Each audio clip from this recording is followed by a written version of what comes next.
Hey friends, welcome to the Horror Sleep. Almost 90% of you watching aren't subscribed. If you enjoy these true park ranger horror stories, hit that subscribe button and leave a like. It really helps the channel. Oh, and where are you watching from tonight? Let me know in the comments. My name is Ethan Crowder, and I am writing this from my small apartment in Morgantown, West Virginia, where I have lived since retiring from the U.S. Forest Service 3 years ago for medical reasons. For 20 years, I worked as a law enforcement officer in the Monongahela National Forest. And during that time, I witnessed things most people wouldn't believe and experienced moments that still cause me to wake up in a cold sweat at night. In particular, there is an incident that occurred during my final year on the job that I have never fully understood or been able to explain. And that is the story I want to share with you today. Before I begin recounting the incident, I need to provide some background information about the Monongahela National Forest and the area where I worked. For those unfamiliar with West Virginia, it is a state shaped more by coal mining than by any other industry. The mountains here are dotted with old mine shafts, abandoned tunnels, and forgotten company towns that were once thriving communities before the coal ran out or the companies moved on. Most of these mines date back to the early 1900s, some even earlier, and over the decades, they have become part of the landscape in a way that is both fascinating and deeply unsettling. The Monongahela National Forest covers nearly 1 million acres of mountain terrain, and scattered throughout that territory are dozens of these old mining operations.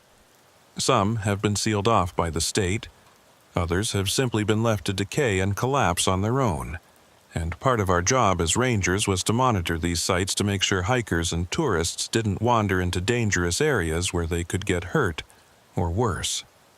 As you can probably imagine, it wasn't the most glamorous part of the job, but it was necessary and most of the time it was routine. We'd check the fencing, make sure no one had tampered with the warning signs, and move on to the next site. But there was one mine in particular that always gave me an uneasy feeling. It was located deep in the forest, about 15 miles from the nearest road, accessible only by a hiking trail that wound through dense woods and steep ridges. The mine itself had been abandoned sometime in the 1950s after a partial collapse killed 3 workers, and the company decided it wasn't worth the cost to continue operations. The entrance had been sealed with concrete and steel bars decades ago, but over the years, weather and erosion had taken their toll, and by the time I started working in the area, there were gaps in the seal large enough for a person to squeeze through if they really wanted to. The locals called it the Blackwater Mine, though I never found any official records that confirmed that name. And according to the old-timers in the nearby town of Richwood, the place had always had a bad reputation even before the accident that shut it down. There were stories about strange sounds coming from deep within the tunnel late at night, about miners who claimed to see things moving in the darkness, things that couldn't be explained, and about at least 2 men who went into the mine during the 1940s and never came out. Their bodies were never recovered, and the company allegedly sealed off the section where they disappeared rather than conduct a proper search. Now, I'm not the kind of person who puts much stock in ghost stories or local legends. I've always been practical-minded, focused on the facts and what can be proven. But I'll admit that every time I had to hike out to the Blackwater Mine to check on it, I felt something off about the place. It wasn't just the isolation or the knowledge of what had happened there. It was something deeper, a sense that I was being watched or that I was intruding on something that didn't want to be disturbed. Most of the time, I do my inspection as quickly as possible and get out of there without incident. But there were a few times when I heard things, sounds that I couldn't quite explain. The echo of metal striking metal, the distant rumble of something moving deep underground, and once I could have sworn I heard voices, though when I stopped to listen more carefully, there was nothing but the wind. For years, I managed to keep my unease about the place under control. I told myself it was just my imagination, that the stories I'd heard were getting to me, and that there was a perfectly rational explanation for everything. But that changed in October of 2019 when I was partnered up with a new ranger named Mason Kinley for a routine patrol of the western section of the forest. Mason was fresh out of training, enthusiastic and eager to prove himself. He'd grown up in Pennsylvania and had spent most of his life in cities, so the isolation and ruggedness of the Monongahela was still new to him.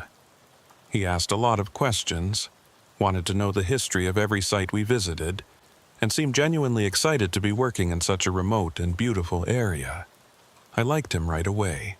He reminded me of myself when I first started, full of energy and idealism before the job wore me down and taught me that the forest could be just as cruel as it was beautiful. On the morning of October 23rd, Mason and I set out on what was supposed to be a standard 2-day patrol. We were checking a series of old mine sites along the western ridge, making sure the seals were intact and that there were no signs of recent human activity. The weather was cool but clear, perfect hiking weather, and for the first few hours everything went smoothly. We made good time, covered several sites without any issues, and by early afternoon, we were approaching the Blackwater mine. As we hiked up the trail toward the mine entrance, I found myself telling Mason about the place's history, the accident in the 50s, the stories about the missing miners, and the general sense of unease that seemed to hang over the site. Mason listened with interest, but I could tell he was skeptical. He made a few jokes about ghost stories and said he didn't believe in that kind of stuff, which, honestly, I appreciated. It was refreshing to work with someone who approached things with a clear head and didn't let superstition cloud their judgment. When we reached the mine entrance, I immediately noticed something was different. The concrete seal that had been partially eroded over the years now had an even larger gap than I remembered, big enough that someone could easily slip through without much effort. There were fresh scratches on the concrete around the opening, and the ground in front of the entrance showed signs of recent disturbance, footprints in the dirt that hadn't been there during my last inspection 3 months earlier.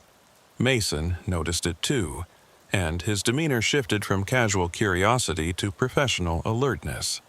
He pulled out his flashlight and knelt down to examine the footprints more closely. The prints were from hiking boots, size 10 or 11 based on the tread pattern, and they led directly into the mine, then disappeared into the darkness beyond the seal. Mason looked up at me with a concerned expression and said, "We need to check this out. Someone's been in there." I felt my stomach tighten. I knew he was right. If someone had entered the mine recently, it was our responsibility to investigate, not only because it was illegal to trespass on a sealed site, but because whoever went in there could be injured, or lost, or worse. But the thought of going into that tunnel, of descending into the darkness where those miners had died and where I'd heard those unexplained sounds, filled me with a dread I couldn't quite articulate. I suggested we call for backup, but Mason pointed out that we were at least 3 hours from the nearest road and that by the time anyone could reach us, it would be dark. He was right, and I knew it. So I took a deep breath, checked my radio to make sure it was working, even though I knew we wouldn't get a signal this deep in the forest, and followed Mason as he squeezed through the gap in the seal and into the mine. The temperature dropped immediately as we entered the tunnel, and the air was thick with the smell of damp earth and decay. Our flashlights cut through the darkness, revealing rough-hewn walls that glistened with moisture and a floor covered in a mix of dirt, gravel, and what looked like the remnants of old railroad ties. The tunnel sloped downward at a gentle angle, and the ceiling was low enough that we had to duck our heads in some places to avoid hitting the support beams that were still somehow holding up after all these years. We moved slowly, cautiously, following the boot prints that were clearly visible in the layer of dust and sediment on the floor. Mason kept his flashlight trained on the ground while I swept mine back and forth along the walls and ceiling, looking for any signs of structural instability or danger. The tunnel seemed stable enough, but there were places where the walls had crumbled, and places where water seeped through cracks in the rock, creating small pools on the floor. The silence was oppressive, broken only by the sound of our boots crunching on the gravel and the occasional drip of water echoing through the passage. We'd been walking for maybe 10 minutes when Mason suddenly stopped and pointed his flashlight at something on the ground ahead of us. I moved up beside him and saw what had caught his attention. The boot prints we'd been following were now accompanied by something else. Dark, oily smears on the floor that looked almost like fresh grease or lubricant. The smears followed the same path as the footprints, sometimes overlapping them, sometimes running parallel, and they glistened in the beam of our flashlights as if they were still wet. "What the hell is that?" Mason muttered, and I could hear the unease creeping into his voice for the first time since we'd entered the tunnel. I didn't have an answer for him. I knelt down and carefully touched one of the smears with my gloved hand. It was slick and sticky, almost like motor oil, but with a slightly different consistency. When I brought my hand closer to my face, I caught a faint smell that I couldn't quite place. Something chemical but also vaguely organic, like it had been mixed with something else. Mason suggested it might be from mining equipment. Maybe someone had brought tools or machinery into the tunnel for some reason, but that didn't make sense. The mine had been abandoned for decades, and there was no way anyone could have transported heavy equipment through that narrow gap in the seal. No, this was something else, something that didn't fit any logical explanation I could think of. But I didn't want to alarm Mason, so I just nodded and said we should keep moving and see where the trail leads. As we continued deeper into the tunnel, the oily smears became more frequent and more pronounced. In some places, they formed complete boot prints, as if whoever, or whatever, had left them had stepped directly into a puddle of the substance and then walked on. In other places, the smears zigzagged across the floor, as if the person had been staggering or moving erratically. And the further we went, the more the pattern seemed to deviate from the original hiking boot prints we'd been following. It was as if two different people had been in the tunnel, one walking normally and the other leaving these strange, oily traces behind. After another 15 minutes of walking, the tunnel began to open up into a larger chamber. The ceiling rose to maybe 12 feet, and the walls expanded outward, creating a space that was roughly circular and about 30 feet in diameter. This had clearly been a working area at some point. There were old, rusted tools scattered on the ground, picks, shovels, and what looked like the remnants of a hand-powered ore cart that had long since collapsed into a pile of rotted wood and corroded metal. In the center of the chamber, there was a vertical shaft that descended into darkness, a ventilation shaft, most likely, that connected to the lower levels of the mine. Mason and I stood at the edge of the chamber, sweeping our flashlights around the space, taking in the details. And that's when I saw it. On the far side of the chamber, partially hidden behind a fallen support beam, there was a pair of boots standing upright, side by side, as if someone had just taken them off and left them there. But what made my blood run cold was the fact that the boots were covered in that same oily substance, glistening and wet-looking, as if they'd just been dipped in it moments before. Mason saw them too, and without saying a word, we both moved toward them slowly, cautiously, our flashlights trained on the boots as we approached. When we got within a few feet, I could see that they were old, heavy-duty work boots, the kind miners would have worn decades ago. The leather was cracked and discolored, but they were surprisingly intact considering their age, and the oily substance that covered them seemed to be seeping out from inside the boots, pooling on the ground around them. I knelt down beside the boots, and that's when I noticed something else. There were no footprints leading away from them. The oily boot prints we'd been following through the tunnel led right up to this spot, right up to where these boots were standing. And then they just stopped. There was nothing beyond them, no sign that whoever had been wearing them had walked away, no indication of where they'd gone. It was as if the person had simply stepped out of the boots and vanished into thin air. Mason was standing a few feet behind me, and I could hear his breathing quicken. "Ethan," he said quietly, "this doesn't make any sense. Where did they go?" I didn't answer because I didn't have an answer. I stood up and swept my flashlight around the chamber again, looking for any clue, any explanation. But there was nothing. Just the empty boots, the oily substance that seemed to defy logic, and the oppressive silence of the tunnel. And then I heard it, a sound that made every hair on the back of my neck stand up. It was faint at first, so faint that I thought I might be imagining it, but as I held my breath and listened more carefully, I could hear it distinctly. The sound of something moving in the darkness below us, in that vertical shaft. Something scraping against stone, something that sounded almost like footsteps, but not quite. The rhythm was off, too slow and too deliberate, and between each step there was a wet, squelching sound, like boots walking through mud. Mason heard it too, and he grabbed my arm, his grip tight enough to hurt. "Ethan, we need to get out of here now," he whispered. And for once, I didn't argue.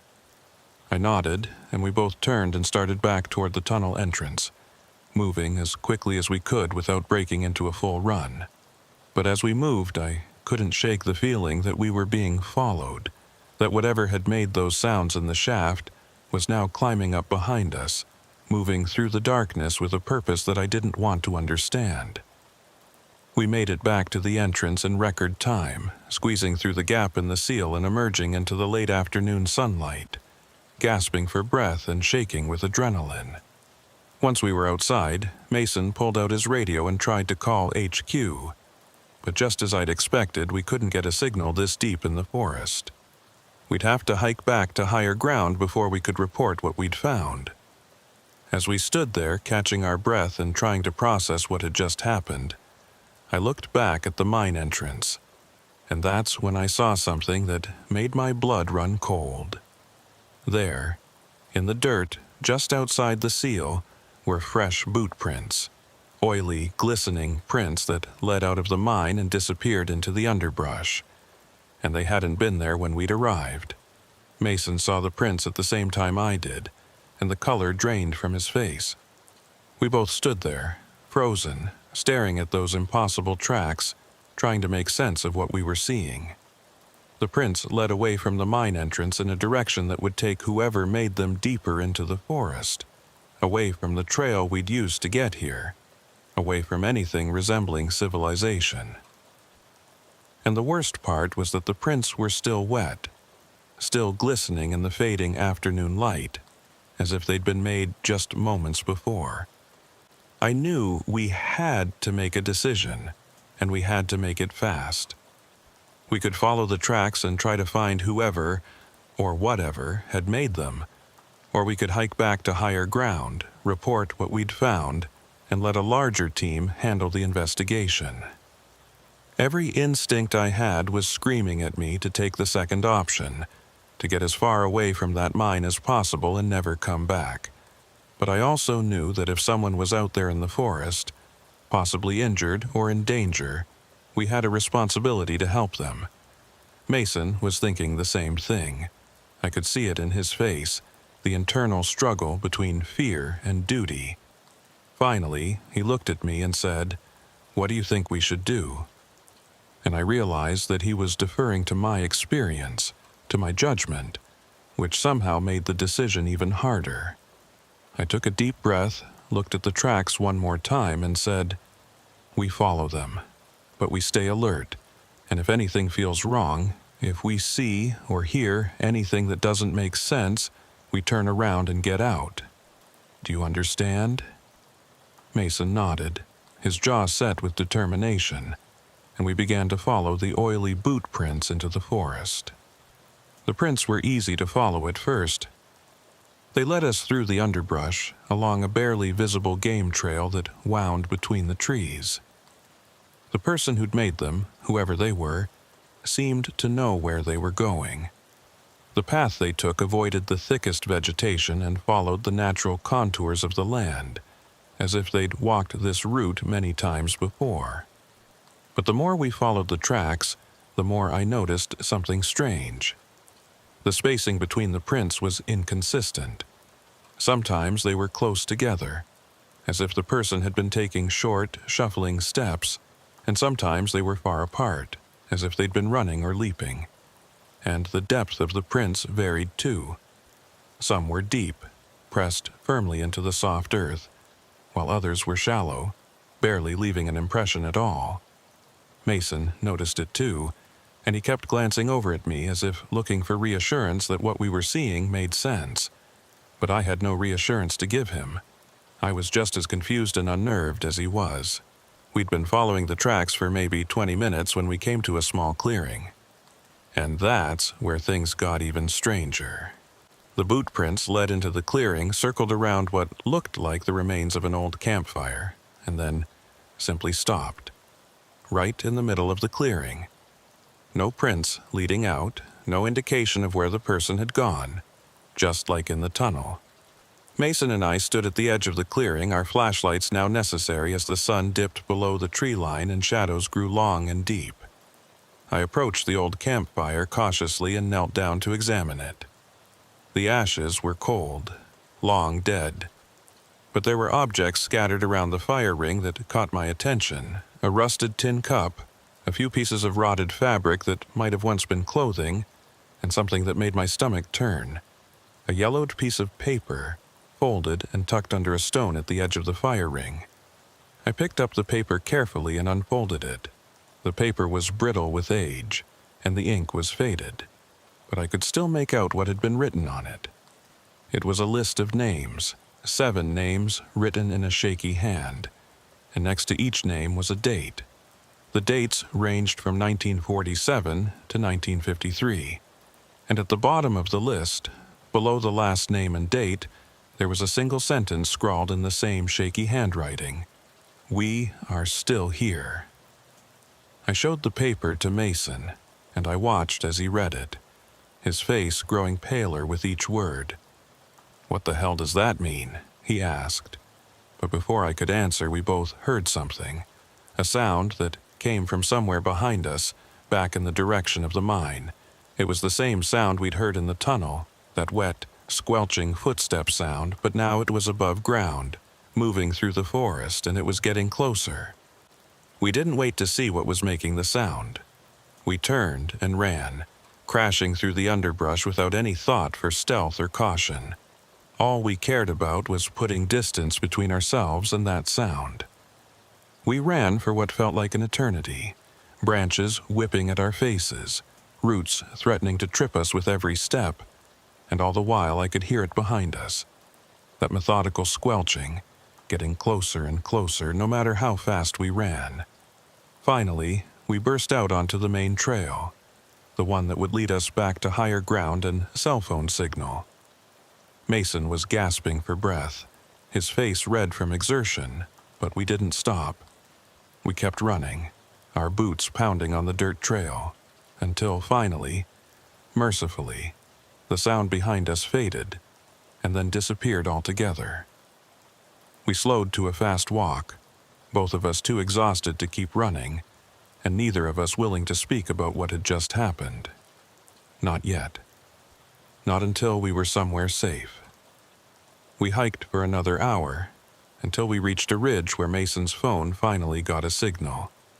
He immediately called Ranger HQ and reported what we'd found, leaving out some of the more inexplicable details for now, focusing on the fact that someone had been in the sealed mine and that we'd found evidence of old campsites in the area. The dispatcher told us to return to base and that they'd send a team out the next morning to investigate further. By the time we made it back to the ranger station, it was full dark, and we were both running on nothing but adrenaline and fear. We filed our reports, took showers to wash off the grime and fear sweat, and then tried to get some sleep in the bunkhouse, but sleep didn't come easy. Every time I closed my eyes, I saw those boots standing empty in the chamber, or those glistening tracks leading into the forest, and I kept thinking about that piece of paper. We are still here. The next morning, a team of 6 rangers, including our supervisor, a man named Tom Bradford, set out for the Blackwater mine. Mason and I went with them, even though neither of us wanted to go back there, but Tom insisted. He wanted us to show them exactly where we'd been and what we'd seen.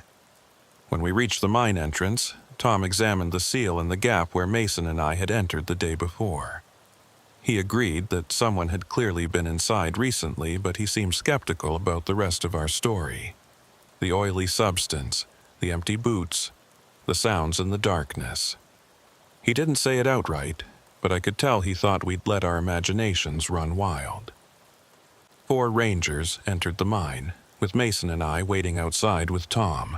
We stood there for maybe 45 minutes, the only sound the occasional crackle of the radios as the team inside checked in and updated Tom on what they were finding. They confirmed the boot prints, they confirmed the oily substance, and they confirmed the empty boots in the chamber. But they didn't hear any sounds from the shaft, and they didn't find anything that would explain where the substance came from or who had left the boots there. When the team emerged from the mine, they looked confused and frustrated. The lead ranger, a woman named Sarah Green, showed Tom a sample of the oily substance she'd collected in a plastic evidence bag. "It's not motor oil," she said, "and it's not any kind of mining lubricant I've ever seen.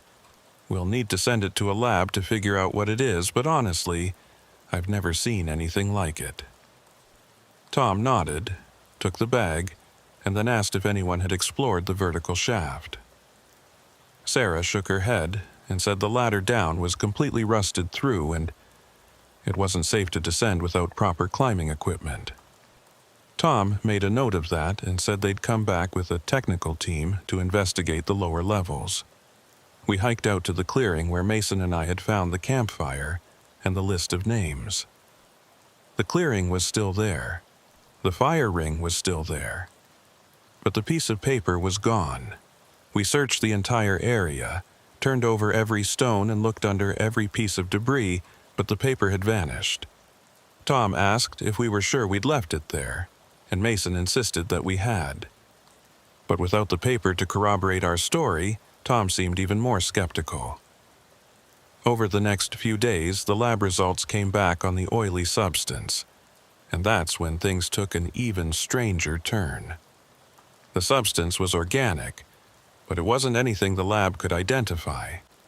It had properties similar to rendered animal fat, but with chemical compounds that didn't match any known biological source. The lab technician who'd analyzed it said it was unlike anything she'd ever tested, and that she couldn't rule out the possibility that it was synthetic, though she had no idea who would make something like that or why. Tom decided to seal the mine more thoroughly. He brought in a construction crew and had them pour fresh concrete over the entrance, filling the gap completely and reinforcing the steel bars. He also posted new warning signs and made a note in the official records that the site was to be monitored more frequently. But he never authorized an exploration of the lower levels. He said the cost wasn't justified, and that without concrete evidence of someone being in danger, there was no reason to risk the safety of his rangers. Mason and I tried to move on, tried to convince ourselves that it had all been some kind of elaborate prank, or that there was a rational explanation we just hadn't found yet. But neither of us really believed that, and things only got worse a few weeks later.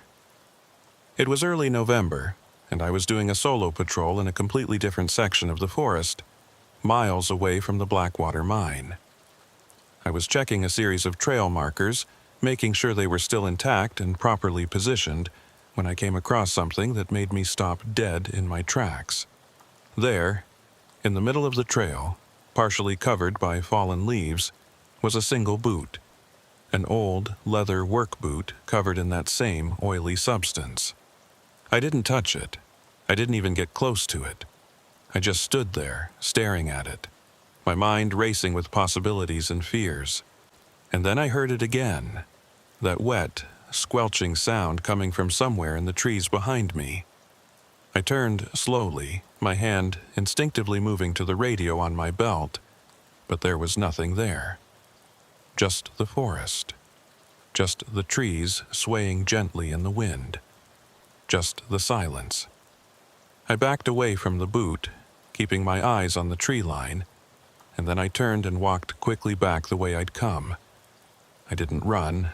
I wouldn't let myself run, but I walked fast, faster than I'd ever walked on a patrol, and I didn't stop until I was back at my truck. I radioed HQ and reported what I'd found, and Tom sent a team out to retrieve the boot, but by the time they got there it was gone. Just like the piece of paper. Just like whoever, or whatever, had been leaving those tracks. After that, I started to notice other things, small things that I might have dismissed before, but that now seemed significant. Rangers from other parts of the forest reported finding similar boots, always alone, always covered in that oily substance, and always in places where they shouldn't be. There were reports of strange sounds in the night, of footsteps that followed people on the trails, and of shadows that moved in ways that didn't make sense. One ranger claimed she saw a figure standing at the entrance of an old mine shaft, a figure wearing what looked like old mining gear. But when she approached to investigate, the figure vanished. Tom dismissed most of these reports as overactive imaginations or tricks of the light. He said the story of the Blackwater mine had gotten people spooked, and now they were seeing things that weren't there. But I knew better. I knew what Mason and I had seen, and I knew that whatever was happening in that forest, it was real, and it wasn't going away. In January of 2020, I requested a transfer to a different Forest Service district. I told Tom it was for personal reasons, that I needed a change of scenery, but the truth was, I couldn't work in that forest anymore. I couldn't spend my days hiking those trails, knowing that at any moment I might come across another boot, another set of tracks, another sign that whatever we'd disturbed in the Blackwater mine was still out there, still moving through the darkness, still leaving its mark on the world above. My transfer was approved, and by March I was working in a completely different part of the state. But the nightmares didn't stop. I still dreamed about those empty boots, about that sound in the shaft, about the list of names and the message, "We are still here." And then, in August of 2020, I got a phone call that changed everything. It was Mason. He sounded different. His voice strained and hollow, like he hadn't slept in days. "Ethan," he said, "I need to tell you something about the mine. I've been doing some research, and I found something." I asked him what he'd found, and he told me he'd gone to the local historical society in Richwood and dug through their archives, looking for anything related to the Blackwater mine. And he'd found something that made all the pieces fall into place. In 1947, there had been an incident at the mine that was never officially reported. 7 miners had gone down into the lower levels to investigate reports of a strange substance that had been seeping through the rock walls. The company had been concerned it might be groundwater contamination or some kind of chemical leak from a neighboring industrial site. But when the miners reached the source of the substance, they found something else, something the company never disclosed to the public. According to a handwritten note that Mason found tucked inside an old ledger book, the miners reported finding a vein of some kind of organic material embedded in the rock. They described it as oily and viscous, and they said it seemed to be moving, pulsating almost as if it were alive. The company ordered them to seal off that section of the mine immediately, and the next day, all 7 miners were reported as having quit and left the area. But Mason had found death certificates for all 7 men, dated between 1947 and 1953. The same dates and names that were on the list we'd found in the clearing. Mason believed that the company had lied, that the miners hadn't quit, but had been trapped or killed in the mine, and that their bodies had never been recovered. He thought the oily substance we'd found was the same material those miners had discovered back in 1947, and that somehow it had spread through the tunnels over the decades, seeping into the rock and the dirt, and maybe even into the miners themselves. I asked Mason what he thought it all meant, and he was quiet for a long moment before he finally answered. "I think they're still down there, Ethan," he said. "I think those miners never left. I think they've been wandering those tunnels for over 70 years, and I think when we went into that mine, we woke something up. We let them know that the world above still exists, and now they're trying to find their way back." I wanted to tell him he was crazy, that he'd been reading too many horror stories and letting his imagination run wild. But I couldn't. Because deep down, I knew he was right. I knew that what we'd experienced in that mine and in that forest wasn't something that could be explained by science or rational thought. It was something else, something that existed in the spaces between the known and the unknown, and it was still out there. Mason told me he was planning to go back to the mine, to try and find more answers, to try and understand what had really happened to those miners. And I begged him not to. I told him it was too dangerous, that whatever was down there wasn't something we could help or understand. But he said he had to know. He said he couldn't live with the questions anymore. That was the last time I spoke to Mason Kinley. In September of 2020, he was reported missing after failing to return from a solo hike in the Monongahela National Forest. A search and rescue team was dispatched, and they found his truck parked at the trailhead near the Blackwater mine. They searched the area for 2 weeks, but they never found any trace of him. No body, no equipment, nothing, except for a single item that was discovered just outside the newly sealed mine entrance. It was a pair of hiking boots, size 10, glistening with that same oily substance. After Mason's disappearance, I tried to move on with my life. I kept my head down, did my job, and tried not to think about what had happened in that forest. But the guilt ate away at me every single day. I kept replaying that last conversation in my head, kept thinking about how I should have done more to stop him, how I should have gone with him, how I should have reported my suspicions to someone who might have been able to help. But I didn't. And now Mason was gone, and I had to live with that. The official investigation into his disappearance concluded that he'd most likely fallen into an unmarked mine shaft, or had become disoriented in the forest and succumbed to exposure. His case was eventually classified as a presumed death, and the search was called off. His family held a memorial service, and I attended, standing in the back of the church, unable to meet their eyes, unable to tell them what I knew. Because what could I say? That their son had been chasing ghosts? That he'd gone looking for answers in a place where the very concept of answers seemed to break down? For months after that, I tried to convince myself that I'd done everything I could, that there was nothing more I could have done to prevent what happened. But the truth was, I knew better. I knew that the mine should have been properly investigated, that someone with authority should have taken our reports seriously, and that the Forest Service should have done more to protect people from whatever was lurking in those tunnels. But they didn't, and now Mason was gone, and I was left with nothing but questions and guilt. Then, in February of 2021, something happened that brought everything back to the surface.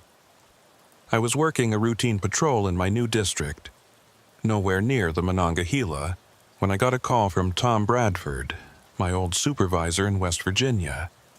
He said he needed to talk to me about something urgent, something he couldn't discuss over the phone, and he asked if I could meet him in person.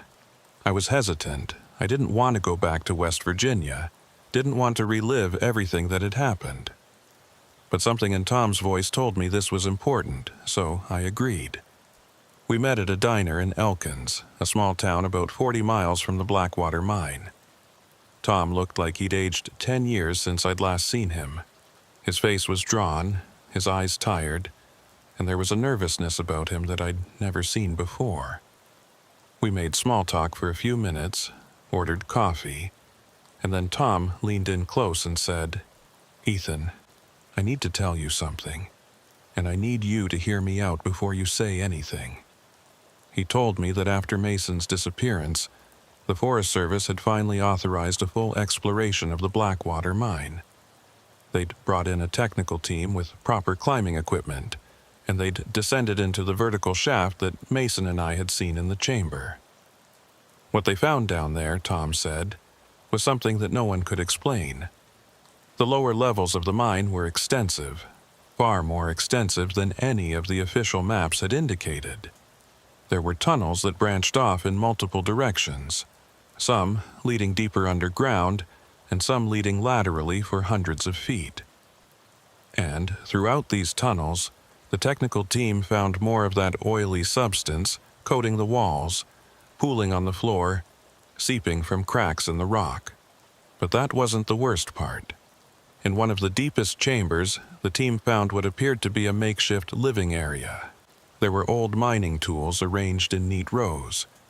There were remnants of bedding and clothing. And there were dozens of empty boots lined up against the wall, all of them covered in that oily substance. And in the center of the chamber, there was a circle of stones, and inside that circle were bones, human bones, arranged in a pattern that the team couldn't decipher. Tom said the bones were sent for analysis, and the results confirmed that they belonged to at least 7 different individuals, all adult males, and the estimated time of death ranged from the 1940s to the present day, which meant that at least some of the bones were recent, possibly from within the last few years. The forensic team also found trace amounts of the oily substance on the bones, as if the substance had somehow been absorbed into the marrow. But here's where it gets even stranger, Tom said. The team also found evidence that someone, or something, had been living in those tunnels recently. There were fresh markings on the walls, crude symbols and writing that no one could translate. There were tools that showed signs of recent use, and there were footprints, lots of footprints, all made by bare feet and all coated in that oily substance. The footprints led deeper into the tunnels, into sections that were too unstable for the team to explore, and when they tried to follow the tracks, the air in the tunnels became so thick with fumes from the substance that they had to turn back for fear of being overcome. Tom looked at me across the table, his hands shaking slightly as he wrapped them around his coffee cup, and he said, "Ethan, I think Mason found what he was looking for. I think he went down into those tunnels, and I think whatever's down there, it's not something we can fight or understand, and I think it's still active." I asked Tom what he meant by active, and he told me that since the technical team's exploration, there had been more reports from rangers and hikers in the area, more sightings of figures in old mining gear, more strange sounds, more tracks that appeared out of nowhere and disappeared just as quickly. The Forest Service had tried to keep it quiet, had tried to dismiss the reports as mass hysteria or pranks, but Tom said he knew better. He said he'd seen things himself, things he couldn't explain. He told me about a night patrol he'd done near the mine about 2 weeks before our meeting. He'd been walking the trail when he saw a light in the distance, a faint, flickering light like a lantern. He'd assumed it was a hiker or a camper and had gone to investigate. But as he got closer, he realized the light was coming from inside the mine, from behind the newly sealed entrance. He'd approached cautiously, his flashlight trained on the seal, and that's when he saw it. A figure standing just on the other side of the bars, looking out at him. The figure was wearing old mining clothes and a helmet with a lamp attached, though the lamp wasn't the source of the light. The light, Tom said, seemed to be coming from the figure itself, a faint, greenish glow that illuminated the tunnel behind it. The figure didn't move, didn't make a sound. It just stood there, watching him. And Tom said he'd never been so terrified in his life. He'd backed away slowly, not taking his eyes off the figure, and when he'd finally turned to run, he'd heard a voice calling after him, a raspy, inhuman voice that said, "We are still here." Tom told me he'd gone back the next morning with a team, but there was no sign of the figure, no indication that anyone or anything had been inside the sealed mine. But he knew what he'd seen, and he knew that whatever was happening in that forest, it was getting worse. He said the Forest Service was planning to permanently abandon the site, to close all the trails in the area and to declare the entire section off limits to the public. But he didn't think that would be enough. He thought that whatever was down in those tunnels, it was spreading, and that sooner or later it would find its way out into the wider world. I didn't know what to say. I sat there in that diner, staring at Tom and trying to process everything he'd told me. And then I asked him the question I'd been dreading. What do you think happened to Mason?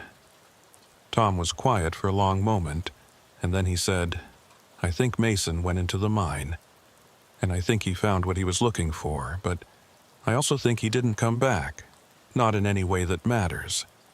I think he's still down there, Ethan, and I think he's become part of whatever that place is. I felt a cold chill run down my spine, and I asked Tom if he thought there was any way to help Mason, any way to bring him back. But Tom just shook his head and said, even if we could find him, even if we could bring him out of those tunnels, I don't think he'd be Mason anymore. I think whatever's down there changes people, transforms them into something else, something that can exist in the darkness and the cold and the isolation. And I think that's what happened to those miners back in the 40s, and I think that's what's happening now. We finished our coffee in silence, and then Tom handed me a folder. He said it contained copies of all the reports from the technical team's exploration, all the photos, all the analysis, and he said he wanted me to have it. Just in case, he said. Just in case something happens to me, I want someone to know the truth. I took the folder, though I wasn't sure what I was supposed to do with it, and then Tom and I parted ways. I haven't heard from him since. I kept the folder for months, not looking at it, not wanting to relive everything that had happened.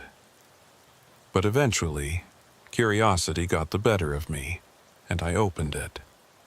What I saw in those pages, in those photographs, confirmed everything Tom had told me and more. The photos of the lower chamber showed the circle of bones, the empty boots, the strange symbols on the walls, and one photo in particular caught my attention. It was a close-up of one of the symbols, and beneath it, someone had written a translation attempt. The symbol, according to the notes, resembled an ancient mining mark used in the early 1900s, but the meaning was unclear. The closest translation the analyst could come up with was, "We wait below." I spent hours poring over those documents, trying to make sense of it all, trying to find some rational explanation for what had happened. But there was none. The more I read, the more I realized that what we'd stumbled upon in that mine was something that defied all logic and reason. It was something ancient, something that had been waiting in the darkness for decades, and something that had finally found a way to reach out into the world above. In the months that followed, I tried to go on with my life, tried to focus on my work and put the past behind me. But I couldn't. The nightmares continued, the guilt remained, and every time I heard a strange sound in the forest, every time I saw a shadow move in a way it shouldn't, I was transported back to that mine, to that chamber with the empty boots and the sound of something moving in the darkness below. And then, in August of 2021, I received a package in the mail. There was no return address, no note, just a small box wrapped in brown paper.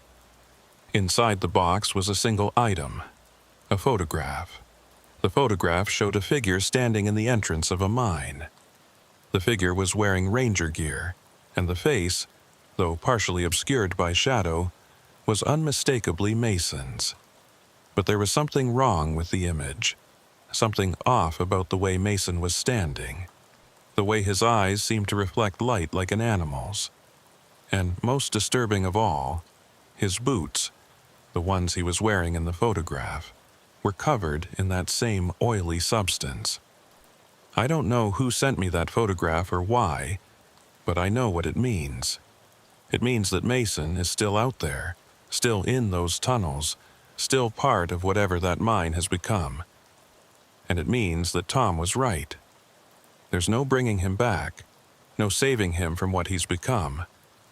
All I can do is live with the knowledge that I couldn't stop him, and hope that whatever he is now, whatever he's become, he's at peace in his own way.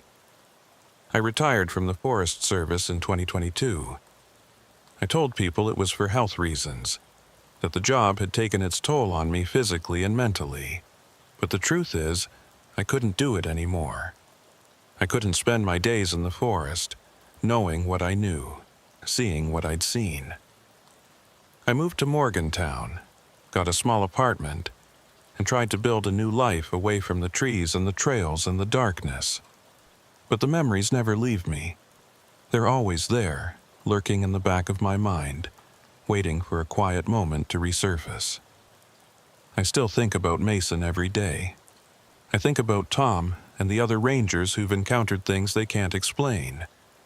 I think about those miners from the 1940s who went down into the darkness and never came back. And I think about that substance, that oily, pulsating thing that seems to have a life of its own. I don't know what it is. I don't know where it came from or what it wants.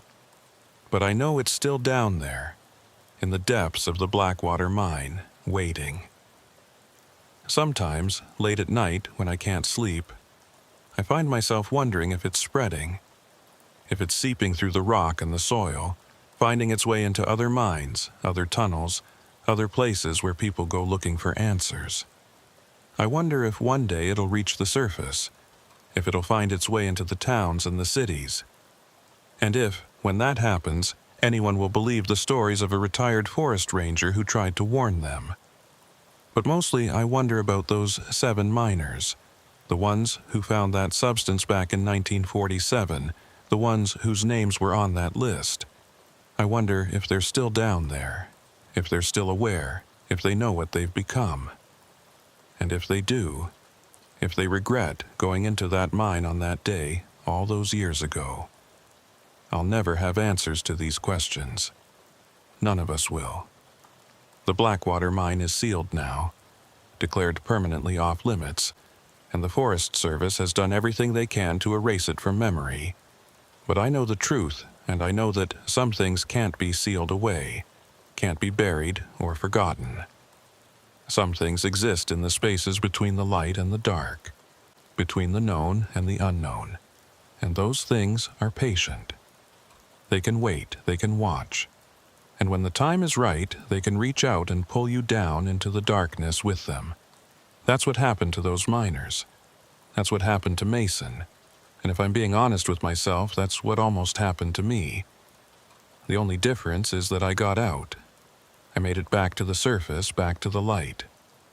But a part of me will always be down there in that tunnel, standing in front of those empty boots, listening to that sound in the shaft below, wondering what's waiting in the darkness and knowing that one day it might come looking for me.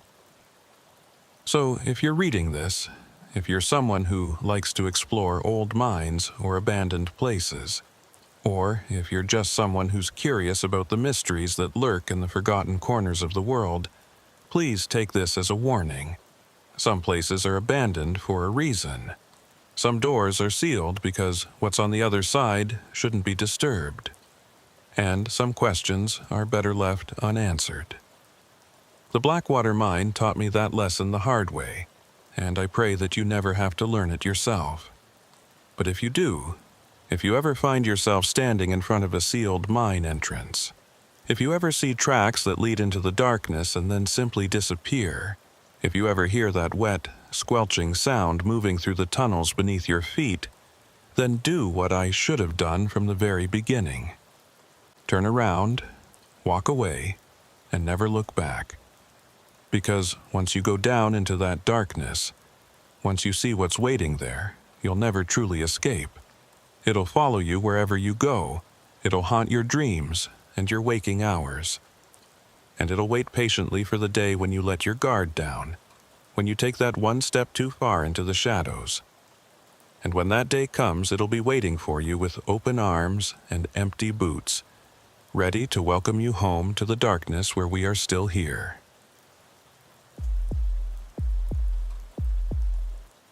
My name is Delilah Hart, and before I tell you what happened to me in the winter of 2018, I need you to understand something about West Virginia and its relationship with coal mining. This state was built on coal. Our towns, our families, our entire way of life for over a century revolved around the black rock that we pulled from the mountains. And when the coal industry collapsed, it left behind more than just economic devastation. It left behind ghosts, not the supernatural kind, though plenty of people around here would tell you otherwise, but the physical remnants of a world that once thrived and then died. Abandoned mine camps, rusted equipment, entire communities that were simply left to rot when the companies packed up and moved on. I've been a forest ranger with the U.S. Forest Service for 15 years now, working primarily in the Monongahela National Forest in the eastern part of the state. My jurisdiction covers some of the most remote and rugged terrain in West Virginia, places where cell phone signals don't reach, where the nearest road might be 10 miles away, and where the only signs of human presence are the crumbling remains of old mining operations. It's beautiful country, don't get me wrong. The mountains here have a wild majesty that takes your breath away, especially in autumn when the leaves turn and the whole forest looks like it's on fire. But there's also something heavy about this place, something that weighs on you when you're out there alone, something that makes you feel like you're being watched, even when you know there's no one around for miles. I grew up in a small town called Ansted, about an hour south of where I work now. My father was a coal miner, like his father before him, and I grew up hearing stories about life underground, about the darkness and the danger, and the strange things that men sometimes saw or heard when they were working the deep seams. My dad never put much stock in those stories. He was a practical man who believed in what he could see and touch and measure.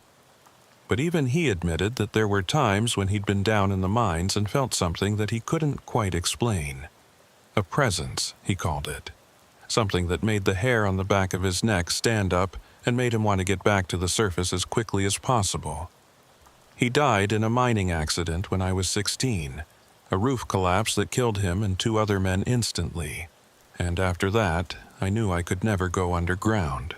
I couldn't follow in his footsteps, couldn't spend my days in the darkness like he had. But I also couldn't leave these mountains. They were in my blood. And so I found another way to stay connected to the land. I became a forest ranger, and for the past 15 years, I've spent my days walking the trails, monitoring the wildlife, and yes, checking on the dozens of abandoned mine sites that dot the landscape, making sure they're secure and that no one's going to fall into an unmarked shaft and disappear. Most of the time, this work is routine, even boring, but every once in a while you come across something that reminds you why these places were abandoned in the first place, something that makes you understand why the locals tell their children to stay away from the old mine camps, and why even grown men who should know better will take the long way around rather than walk past certain sites after dark. What I'm about to tell you happened in late January of 2018, during one of the coldest winters we'd had in years.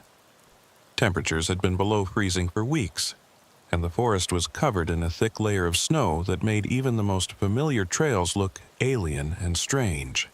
I was paired with another ranger named Brent Haller for a routine inspection of several abandoned mine sites in the northern part of my district. Brent was relatively new to the service. He'd only been with us for about 2 years, but he was competent and reliable, and I was glad to have him along on what promised to be a long, cold day. We set out early on the morning of January 23rd, the sun barely up and the temperature hovering around 15 degrees. Our route would take us to 4 different sites, all of them former coal mining camps that had been abandoned in the late 1980s and early 1990s when the bottom fell out of the regional coal market. Our job was simple: check the perimeter fencing, make sure no one had been trespassing, document any structural changes or hazards, and move on to the next site. Nothing complicated, nothing dangerous, just standard maintenance work.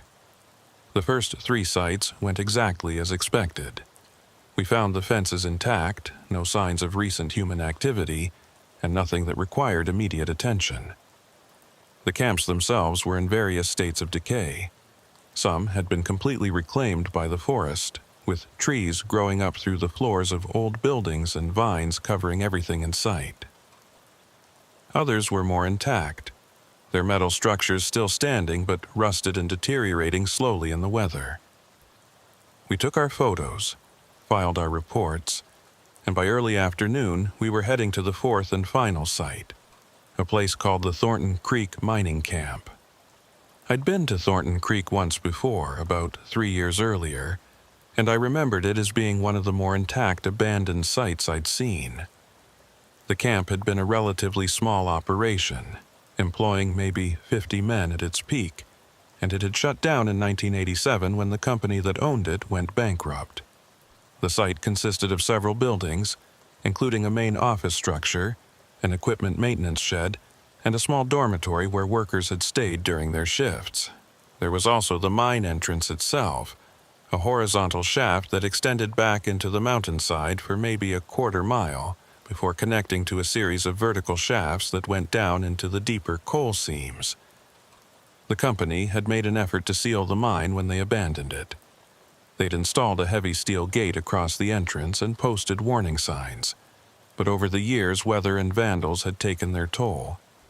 The last time I'd been there, I'd noticed that the gate was starting to come loose from its mountings, and I'd filed a report recommending that it be reinforced. But as far as I knew, nothing had been done about it.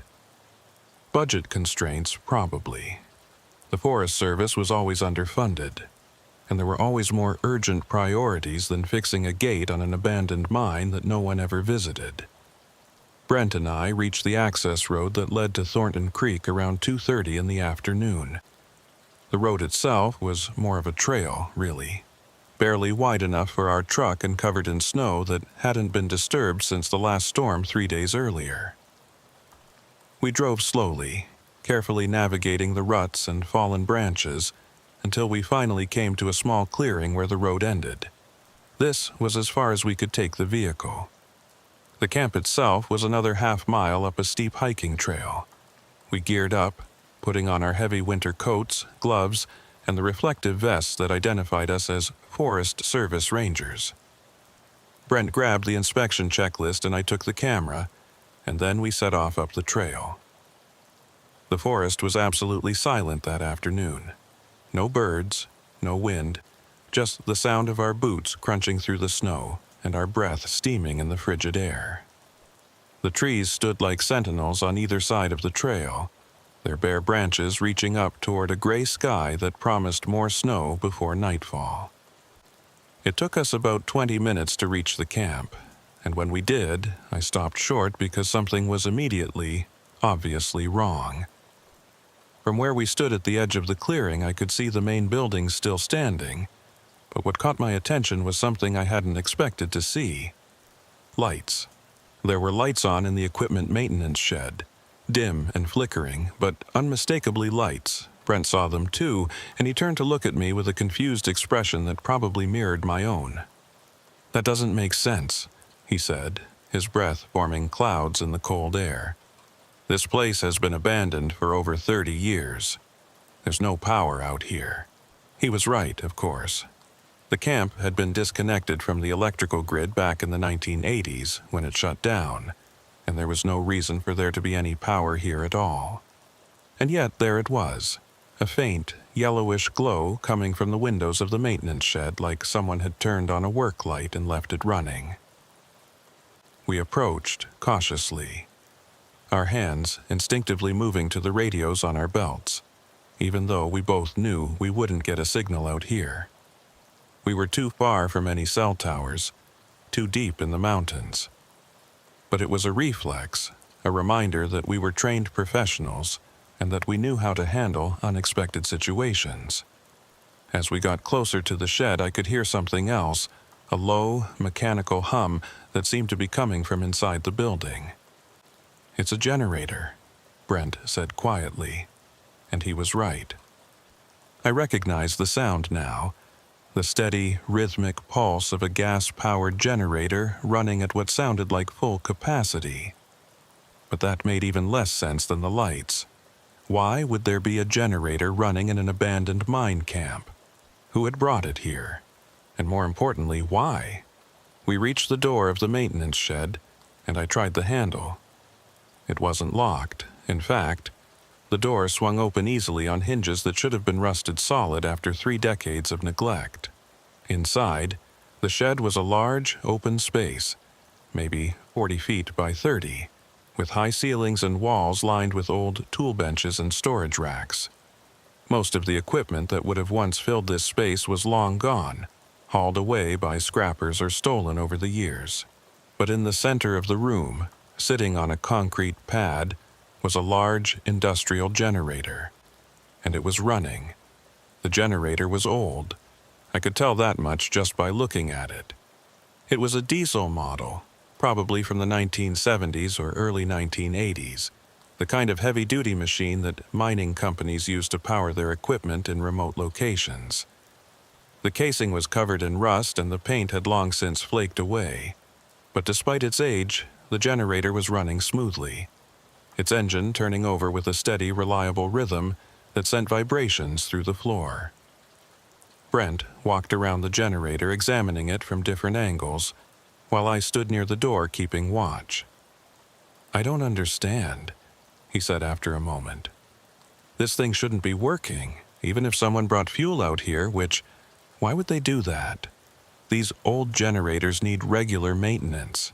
They need oil changes, air filter replacements, all kinds of upkeep.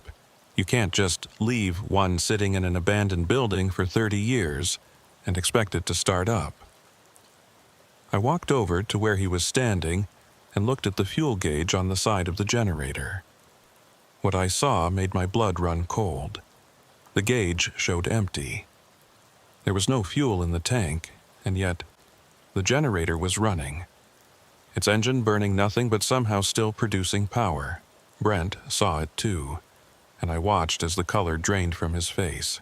"That's not possible," he whispered, and I knew he was right. It wasn't possible. A diesel generator can't run without fuel. It's basic physics, basic mechanics, and yet here we were, standing in front of a machine that was doing exactly that. I reached out and touched the side of the generator, half expecting my hand to pass through it like it was some kind of hallucination. But it was solid and real and warm. The metal casing was warm to the touch, not hot, but definitely warmer than it should have been in a building with no heat, where the temperature inside was probably only a few degrees above freezing. "We need to figure out what this is connected to," I said, trying to keep my voice steady, trying to focus on the practical aspects of the situation and ignore the impossible nature of what we were seeing. Brent nodded, and we followed the thick power cable that ran from the generator across the floor and out through a hole in the wall. The cable led outside, and we followed it across the snow-covered ground toward the mine entrance. The mine gate was still there, though it was hanging at an odd angle. One of the hinges had broken at some point, and the whole structure looked like it might collapse if you so much as breathed on it too hard. But that wasn't what caught my attention. What caught my attention was the electrical panel mounted on the wall next to the gate, a heavy metal box that I remembered seeing during my previous visit 3 years ago. But at that time, it had been rusted shut and clearly non-functional.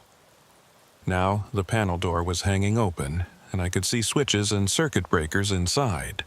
The power cable from the generator ran directly into this panel, and as I got closer I could see that several of the circuit breakers were in the on position. I reached out to touch the panel box, and the moment my fingers made contact I jerked my hand back. The metal was warm.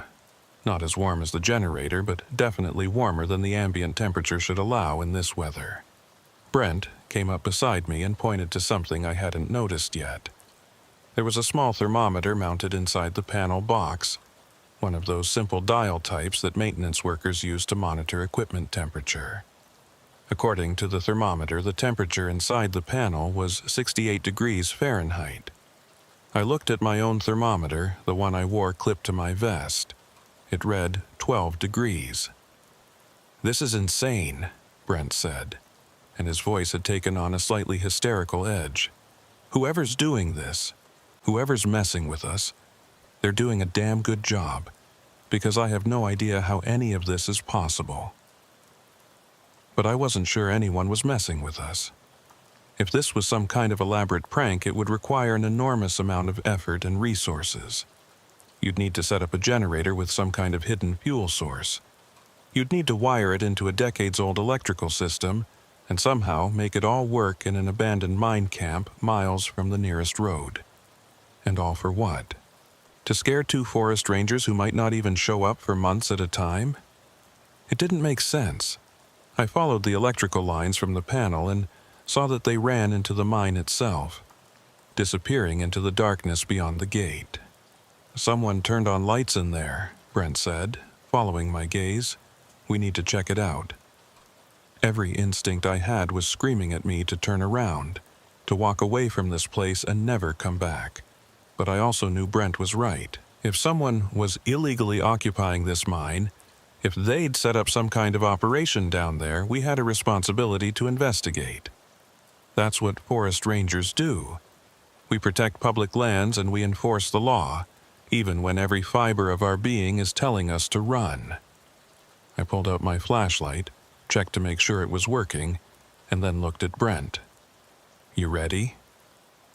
He nodded, though I could see the fear in his eyes. The same fear I felt in my chest. And together we pushed open the broken gate and stepped into the mine. The tunnel was much as I remembered it from my previous brief inspection, wide enough for 2 people to walk side by side, with a relatively level floor and walls that still showed the marks of the equipment that had carved them out of the rock. The ceiling was supported by metal beams every 10 feet or so, and there were old electrical conduits running along the walls, remnants of the original lighting system that had powered the camp. But what made this different from my previous visit was that those lights were on. Not all of them. Maybe 1 out of every 3 or 4 bulbs was illuminated, casting a dim, yellowish glow that extended maybe 50 feet into the tunnel before fading into darkness. The lights flickered occasionally, giving the whole scene a surreal, nightmarish quality. We walked slowly, our flashlights adding to the weak illumination from the overhead bulbs, our boots echoing on the stone floor. The air in the tunnel was cold, but not as cold as it should have been. I checked my thermometer again and saw that the temperature had risen to 32 degrees, still below what the panel box had shown, but warmer than outside, and getting warmer the further in we went. About 100 feet into the tunnel, we came across the first thing that really made me question whether we should continue. There was a small alcove cut into the right wall, a space that had probably been used as a supply storage area during the mine's operational days. And sitting in that alcove was a camping stove, one of those portable propane models that hikers use. And on top of the stove was a kettle. I approached the alcove slowly and reached out to touch the kettle. It was warm. The metal was warm enough that I pulled my hand back instinctively, and when I carefully lifted the lid, I could see steam rising from the water inside. Someone had boiled water recently, very recently, and then just left it sitting here. Brent was examining the area around the stove. "There's no other equipment," he said. "No sleeping bag, no backpack, no food, nothing. Just the stove and the kettle, like someone came in here just to make tea and then left." We stood there for a long moment, neither of us saying what we were both thinking, which was that this made absolutely no sense. If someone was squatting in the mine, there should be more evidence of habitation. If someone was just passing through, why would they set up a stove this far into the tunnel? And why would they leave it behind with a kettle of hot water still sitting on it? I was about to suggest we head back, get out of the mine, and call for backup when we both heard it. A sound coming from deeper in the tunnel. A sound that made us both freeze. It was metal scraping against metal, a rhythmic grinding noise that echoed through the passage. And with it came another sound, fainter, but still audible. Voices. Or at least what sounded like voices, too distant and distorted to make out individual words, but definitely human, definitely multiple people talking somewhere in the depths of the mine. Brent and I looked at each other, and I could see my own fear reflected in his face. We'd both heard the stories about these abandoned mines, about the squatters and drug manufacturers who sometimes set up operations in remote locations like this. And if that's what this was, if we'd stumbled onto some kind of illegal operation, then we were potentially in serious danger. We were two rangers, armed with nothing but flashlights and radios that didn't work out here, facing an unknown number of people who had gone to great lengths to set up whatever this was. But we'd come this far, and as much as I wanted to turn back, I also knew that if we left now without knowing what was going on, we'd be putting other people at risk. What if this was just a group of hikers who'd gotten lost and were trying to stay warm? What if someone was injured and needed help? We couldn't just leave without at least trying to make contact. "We're Forest Service Rangers," I called out, my voice echoing down the tunnel. "If there's anyone here, we need you to identify yourself. We're not here to cause trouble.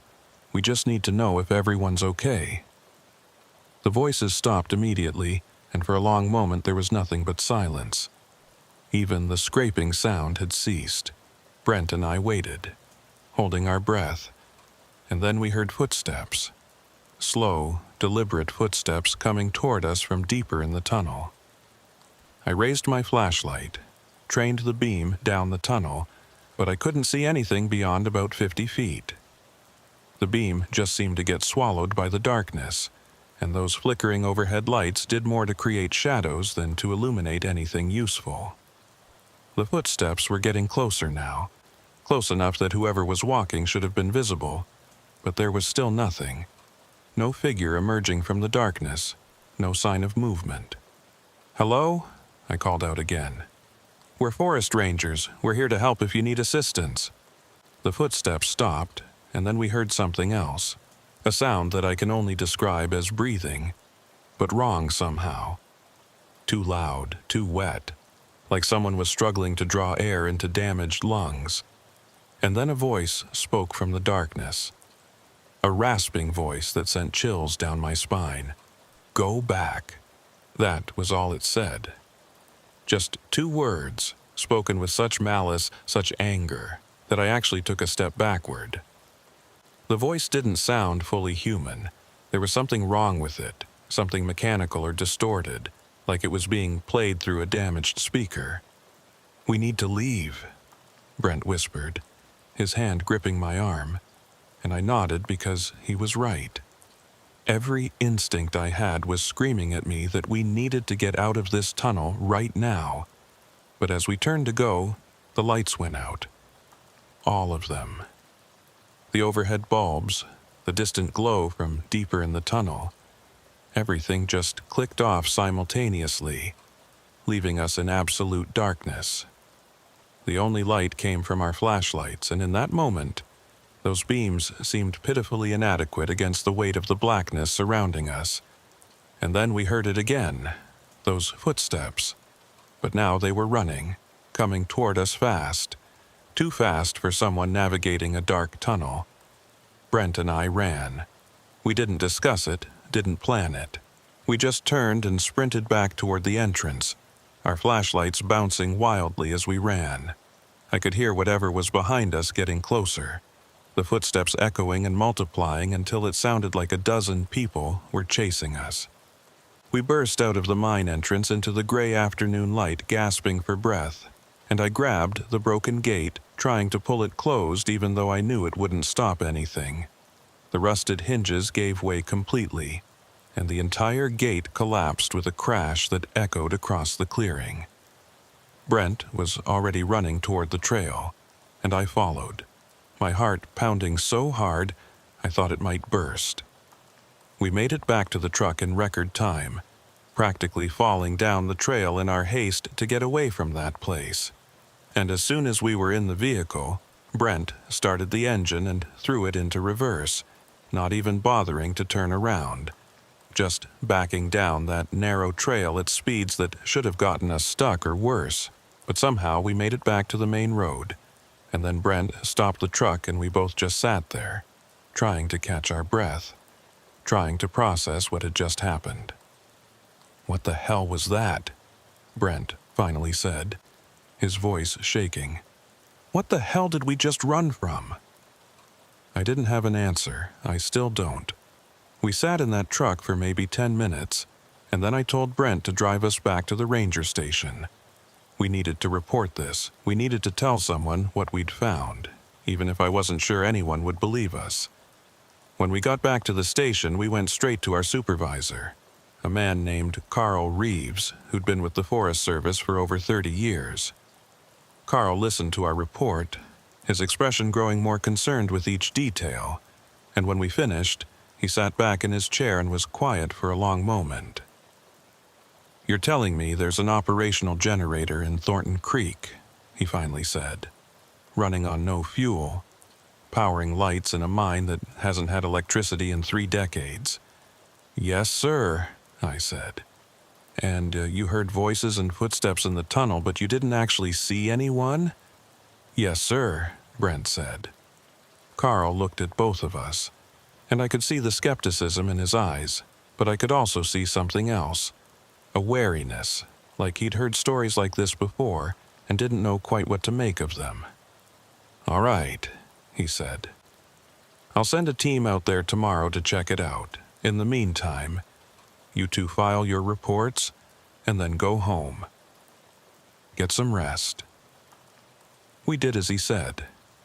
Spent the next 2 hours writing up detailed accounts of everything we'd seen and heard, and then I drove home to my small apartment in a town called Webster Springs, about 20 miles from the ranger station. But I didn't sleep that night. Every time I closed my eyes, I saw those flickering lights in the tunnel, heard that rasping voice telling us to go back. The next morning, I got a call from Carl. He told me that a team of 4 rangers had gone out to Thornton Creek at first light. They'd found the camp exactly as we'd described it. The generator, the electrical panel, the warm metal. But when they entered the mine, the lights were off. The kettle was gone, and there was no sign that anyone had been there recently. They'd explored the tunnel all the way back to where it connected to the vertical shafts and found nothing. No squatters, no illegal operations. Nothing but an empty, abandoned mine. Carl said he believed that Brent and I had seen what we reported, but he also said that without any physical evidence of ongoing illegal activity, there wasn't much the Forest Service could do. He was going to recommend that the mine entrance be sealed more permanently, but that would take time and budget approval. In the meantime, the site would remain on the regular inspection rotation. I went back to work, tried to fall into my normal routine, but I couldn't stop thinking about Thornton Creek, about that generator running on nothing, about the warm kettle and those footsteps in the dark. And then, about 3 weeks after our initial visit, something happened that brought it all back to the surface. It was mid-February, and I was assigned to do a solo patrol of a different section of the forest, nowhere near Thornton Creek. I was checking trail markers, making sure they hadn't been damaged by the winter weather, when I came across a man sitting on a fallen log beside the trail. He was maybe 60 years old, wearing work clothes that had seen better days, and he had the weathered look of someone who'd spent his whole life working outdoors. I approached him, greeted him, and asked if he was okay. He looked up at me, and I saw something in his eyes. Something haunted. "You're a ranger," he said, and I nodded. He was quiet for a moment, and then he said, "You work the northern district near the old mines?" "I do," I said carefully. "How did you know?" He didn't answer the question directly. Instead, he said, "I used to work at Thornton Creek back in the 80s, before it shut down. I was a maintenance supervisor, was there for almost 10 years. I felt my pulse quicken. You worked there? He nodded. I heard some rangers had a strange experience out there a couple of weeks back. I heard it through the grapevine. You know how small towns are. Everybody knows everybody's business.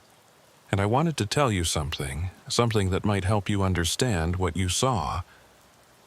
I sat down on the log beside him, even though part of me wanted to walk away, wanted to not hear whatever he was about to tell me.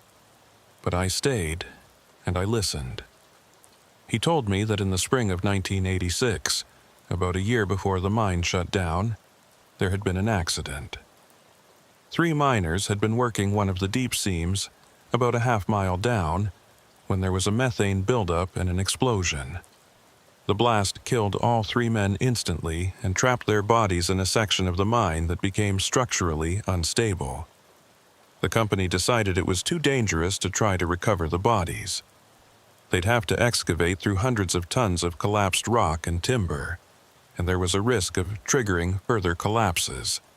So they sealed off that section, left those men down there, and their families were paid settlements to keep quiet about it. The man paused, looked out at the forest, and then continued. After the accident, strange things started happening at the camp. Equipment would turn on by itself. Lights would flicker on and off in the maintenance shed. We'd find tools moved from where we'd left them. Sometimes we'd hear sounds coming from the sealed section of the mine. Voices, or what sounded like voices, and footsteps. The company brought in engineers to check the electrical systems to make sure everything was properly grounded, but they never found anything wrong. They just said it was old wiring playing tricks on us. But we knew better, he said. We knew something was wrong. Something had changed down there after those men died, and it got worse over time. More frequent, more intense. Some of the workers refused to go down into certain parts of the mine, claimed they felt like they were being watched or followed. A few guys quit, said they couldn't take it anymore. And then the company went bankrupt, and they shut everything down. And I was glad because I'd started feeling it too. That presence, that sense that something was down there in the dark, waiting.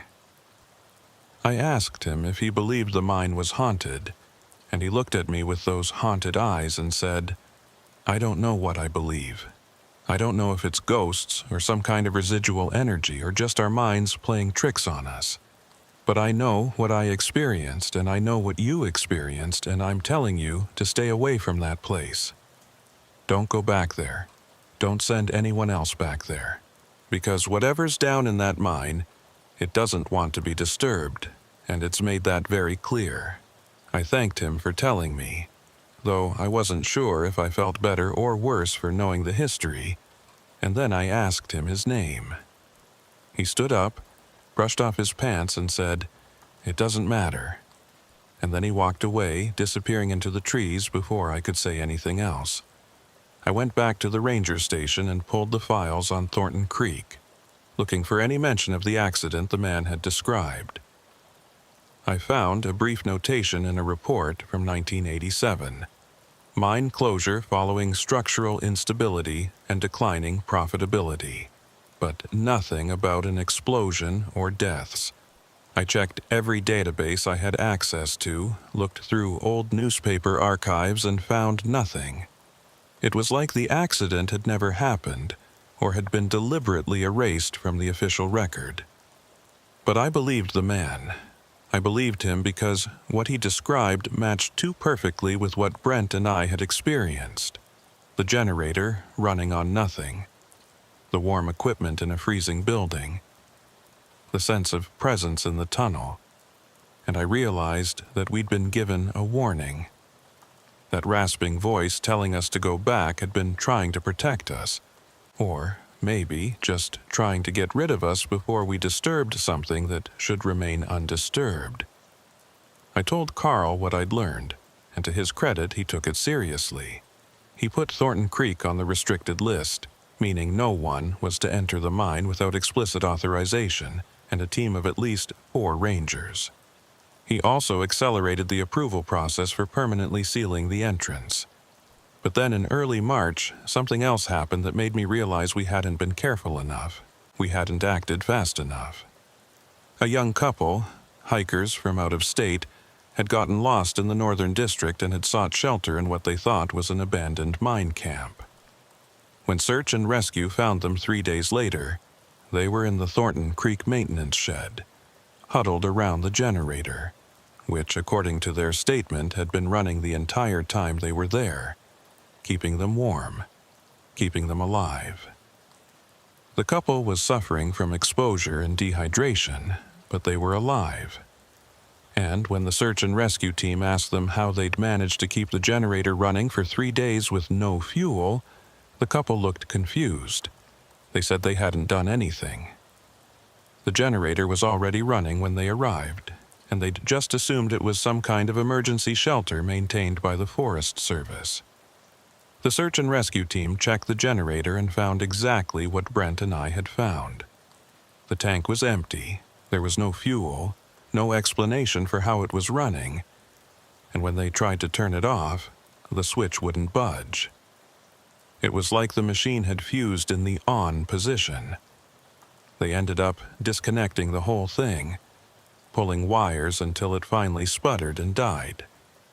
After that, Carl didn't wait for budget approval or official authorization. He brought in a private contractor and had the mine entrance sealed within a week. They used concrete and steel reinforced barriers, the kind that would take heavy equipment to break through, and they posted new warning signs every 50 feet around the perimeter of the camp. But I knew it wouldn't be enough. I knew that whatever was in that mine, whatever force or presence or energy was causing these impossible things to happen, it wasn't going to be stopped by concrete and steel. It was something that existed outside the normal rules, outside the boundaries of what we consider possible. In the months that followed the sealing of Thornton Creek, I tried to move on with my life, tried to focus on my work, and put the whole experience behind me. But it wasn't easy. I found myself constantly looking over my shoulder when I was out on patrol, constantly listening for sounds that shouldn't be there. And every time I had to inspect an abandoned mine site, my heart would start racing, and I'd have to fight the urge to turn around and leave. Brent had an even harder time dealing with it.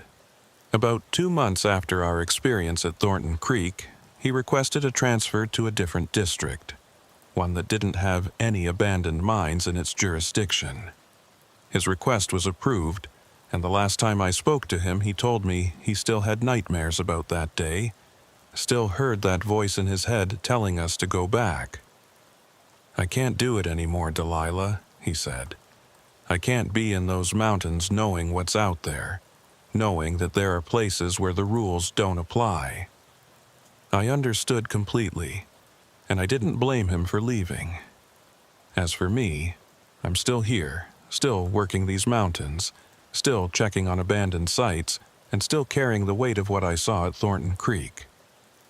I've thought a lot about what that old maintenance supervisor told me, about the 3 miners who died in the explosion, about how their bodies were never recovered. And I've wondered if that's what we encountered down in that tunnel, if somehow the deaths of those men had left something behind, some kind of imprint on the place. I've also done a lot of research into the history of coal mining in West Virginia, and I've learned that Thornton Creek wasn't unique. There are dozens of abandoned mines in this state where accidents occurred, where men died, and where bodies were never recovered. There are stories going back over 100 years about mines that seem to develop a life of their own, where equipment would operate on its own, where lights would turn on and off, and where miners reported feeling watched or followed. Some people call it residual energy. They say that traumatic events can leave behind some kind of psychic residue that replays itself over and over, like a recording. Others talk about spirits or ghosts, the souls of miners who died underground and who can't or won't move on. But I think it's something else. something that doesn't fit neatly into either of those categories. I think it's something to do with the mines themselves, with the darkness and the isolation and the fact that these places exist at the boundary between the surface world and the deep earth. Coal mines are wounds. They're places where we've torn into the earth and ripped out its resources, and when we're done, we just walk away and leave those wounds to fester. And maybe, sometimes, those wounds develop a kind of consciousness. Maybe they remember the men who died in them, and maybe they try to keep those memories alive in the only way they can. I don't know if that's true.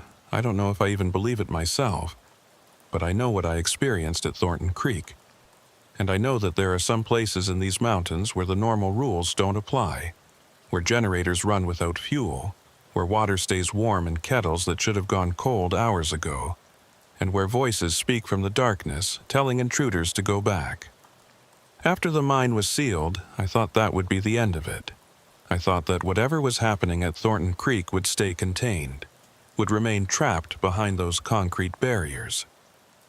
But I was wrong. About a year after the sealing, I started hearing reports from other rangers about strange occurrences at other abandoned mine sites.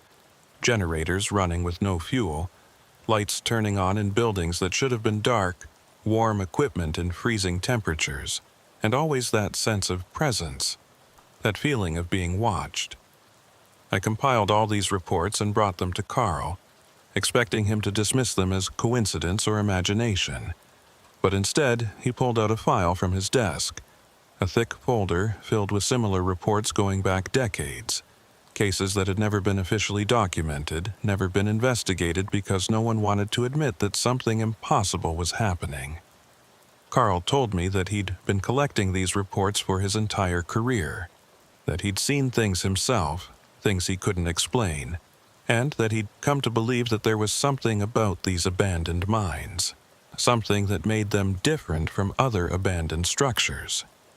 He said it was like they'd absorbed something from the men who'd worked in them, absorbed their fear and their pain and their deaths, and that now they were trying to communicate in the only way they could. He told me about a mine called the Blackstone Operation that had been abandoned in 1973 after a fire killed 12 men.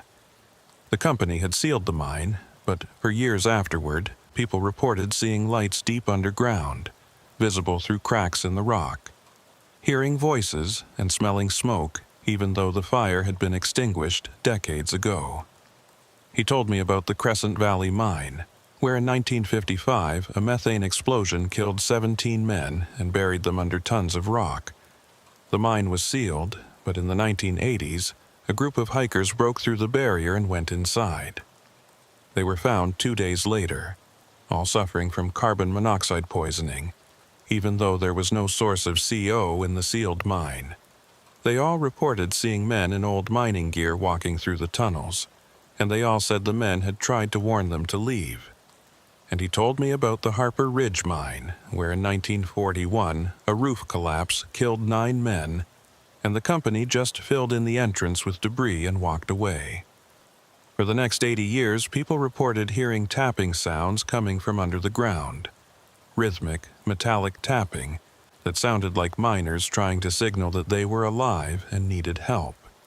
Carl said he'd tried for years to get the Forest Service to conduct a proper investigation of these sites, to bring in scientists and researchers who might be able to explain what was happening. But every request had been denied. The official position was that these were just old buildings and abandoned mines, that any strange occurrences could be attributed to structural settling, wildlife, or the imaginations of people who'd heard too many ghost stories. But Carl knew better, and now so did I. We both knew that something was happening in these mines, something that couldn't be explained away or ignored. And we both knew that as long as these sites remained abandoned, as long as there were bodies left underground, unrecovered and unmourned, whatever was happening would continue. I asked Carl what he thought we should do, and he was quiet for a long time before he finally said, "I think we do our jobs. We keep these sites secure, we make sure no one gets hurt, and we wait. Because eventually, Someone's going to take this seriously. Someone's going to investigate properly, and when they do, maybe we'll finally get some answers. But I'm not so sure. I'm not sure I want answers, because the more I think about it, the more I realize that some questions are better left unasked. Some mysteries are meant to remain unsolved, and some places are meant to be left alone. It's been 5 years now since that day at Thornton Creek. 5 years since Brent and I walked into that mine and encountered something that changed the way I see the world. I'm still a forest ranger, still working these mountains, and I still check on abandoned mine sites, but I do it differently now. I approach each site with a sense of respect, almost reverence, because I know that these aren't just empty buildings and sealed tunnels. They're memorials to the men who died here. They're reminders of a time when we valued profit over safety, when we sent men into the darkness knowing that some of them wouldn't come back, and when we left their bodies behind rather than bring them home. And sometimes, late at night when I'm alone in my apartment, I think about those 3 miners at Thornton Creek, the ones who died in the explosion in 1986 and were never recovered. I think about them trapped in the darkness, trapped in a section of the mine that was sealed off and forgotten. And I wonder if they know that we remember them, if they know that their deaths meant something, if they know that they're not alone. I think that's what the generator was about. That's what the lights and the warm equipment and all the other impossible things were trying to communicate. These men died down here, and they want us to remember. They want us to know that they're still there, still waiting, and they don't want to be forgotten. It's a terrible thought, to be trapped underground for decades, unable to move on, unable to find peace. But maybe that's the price we pay for the way we've treated this land, for the way we've torn into the mountains and taken what we wanted and left the consequences for someone else to deal with. Maybe the miners are trying to tell us something, trying to warn us that there are consequences, that you can't just walk away from death and expect it to stay buried. I don't go near Thornton Creek anymore. I make sure my patrol routes don't take me anywhere near that section of the forest. And when younger rangers ask me about it, I tell them it's off limits. I don't tell them why. I don't share the story of what Brent and I experienced, because I know they wouldn't believe me. They'd think I was crazy, or that I'd been spooked by local legends and ghost stories. But I know the truth, and that's enough. There are still nights when I can't sleep, when I lie awake thinking about that generator running on nothing, about that warm kettle sitting on a stove in a freezing tunnel, about that voice telling us to go back. And I wonder if we should have gone deeper, if we should have tried to find out what was really happening down there. But then I remember the fear I felt in that tunnel, the absolute certainty that we were in the presence of something that didn't want us there, and I know we made the right choice. We got out, we survived, and sometimes that's all you can ask for. Last month I heard that the Forest Service is planning to demolish some of the surface structures at Thornton Creek. They want to remove the buildings and return the land to its natural state, to erase the last visible traces of the mining operation. And part of me thinks that's a good idea. Maybe if we remove all evidence of what happened there, maybe if we let the forest reclaim the land, whatever's trapped in that mine will finally be able to let go, will finally be able to find peace. But another part of me knows that's wishful thinking. I know that you can't erase history. You can't undo the damage that's been done, and you can't free the dead by pretending they never existed. Those miners are still down there, and they always will be. And as long as that mine exists, as long as there are sealed tunnels and abandoned shafts and forgotten men lying in the darkness, there will be generators running on nothing, and lights turning on in empty buildings, and voices in the dark telling intruders to go back. I think about that old maintenance supervisor sometimes, the man who told me about the accident, who warned me to stay away from Thornton Creek. I tried to find him after our conversation, tried to get his name or contact information so I could ask him more questions, but no one seemed to know who I was talking about. I checked employment records from the mine, looked through old company directories, and found nothing. It was like he didn't exist, like he'd never worked there at all. And sometimes I wonder if he was real, if he was actually an old employee trying to warn me, or if he was something else. Maybe he was one of them, one of the miners who died down in that darkness, who found a way to reach out, to warn us, to try to prevent more deaths, more suffering. I don't know, and I'll probably never know. But I'm grateful for the warning, grateful that he cared enough to seek me out and tell me his story. I still work in these mountains. I still walk these trails and check these sites because this is my job and this is my home. But I do it with a different understanding now. I know that there are places where the rules don't apply, where the boundary between life and death becomes blurred, where the past refuses to stay buried, and where the dead still have a voice. I know that there are mysteries in these mountains that will never be solved, questions that will never be answered, and I've made my peace with that. But I also know that I'll never forget what I saw at Thornton Creek. I'll never forget that generator running on nothing, that warm kettle, that voice in the darkness. And I'll never forget the lesson that experience taught me, which is that some places are dangerous not because of what they are, but because of what they remember. And that when the dead try to speak to us, when they try to make us understand what happened to them, the least we can do is listen. So, if you ever find yourself hiking in the mountains of West Virginia, if you ever come across an abandoned mine camp or a sealed tunnel entrance, I want you to remember this story. I want you to remember that these places aren't empty, that they hold memories and pain and the echoes of lives that were lost. And I want you to show them respect. I want you to understand that you're walking on ground that's been sanctified by suffering, and that the least you can do is acknowledge that, honor that, and keep moving. Don't try to break through the seals. Don't try to explore the tunnels. And if you see lights where there shouldn't be lights, if you hear sounds that can't be explained, if you feel that presence, that sense that you're not alone, then do what that voice told Brent and me to do. Go back, because some places are meant to be left alone. Some stories are better left unfinished, and some mysteries are meant to remain in the darkness where they belong. I'm Delilah Hart, and I'm a forest ranger in West Virginia, and this is the story of what I found at the Thornton Creek mining camp. A story I've never told anyone outside of official reports, a story that still haunts me every single day. But it's a story that needs to be told, because if I don't tell it, if I let it stay buried, then the men who died in that mine will have died for nothing, and the lesson they tried to teach us will be lost. Remember them. Remember their sacrifice, and remember that the mountains never forget.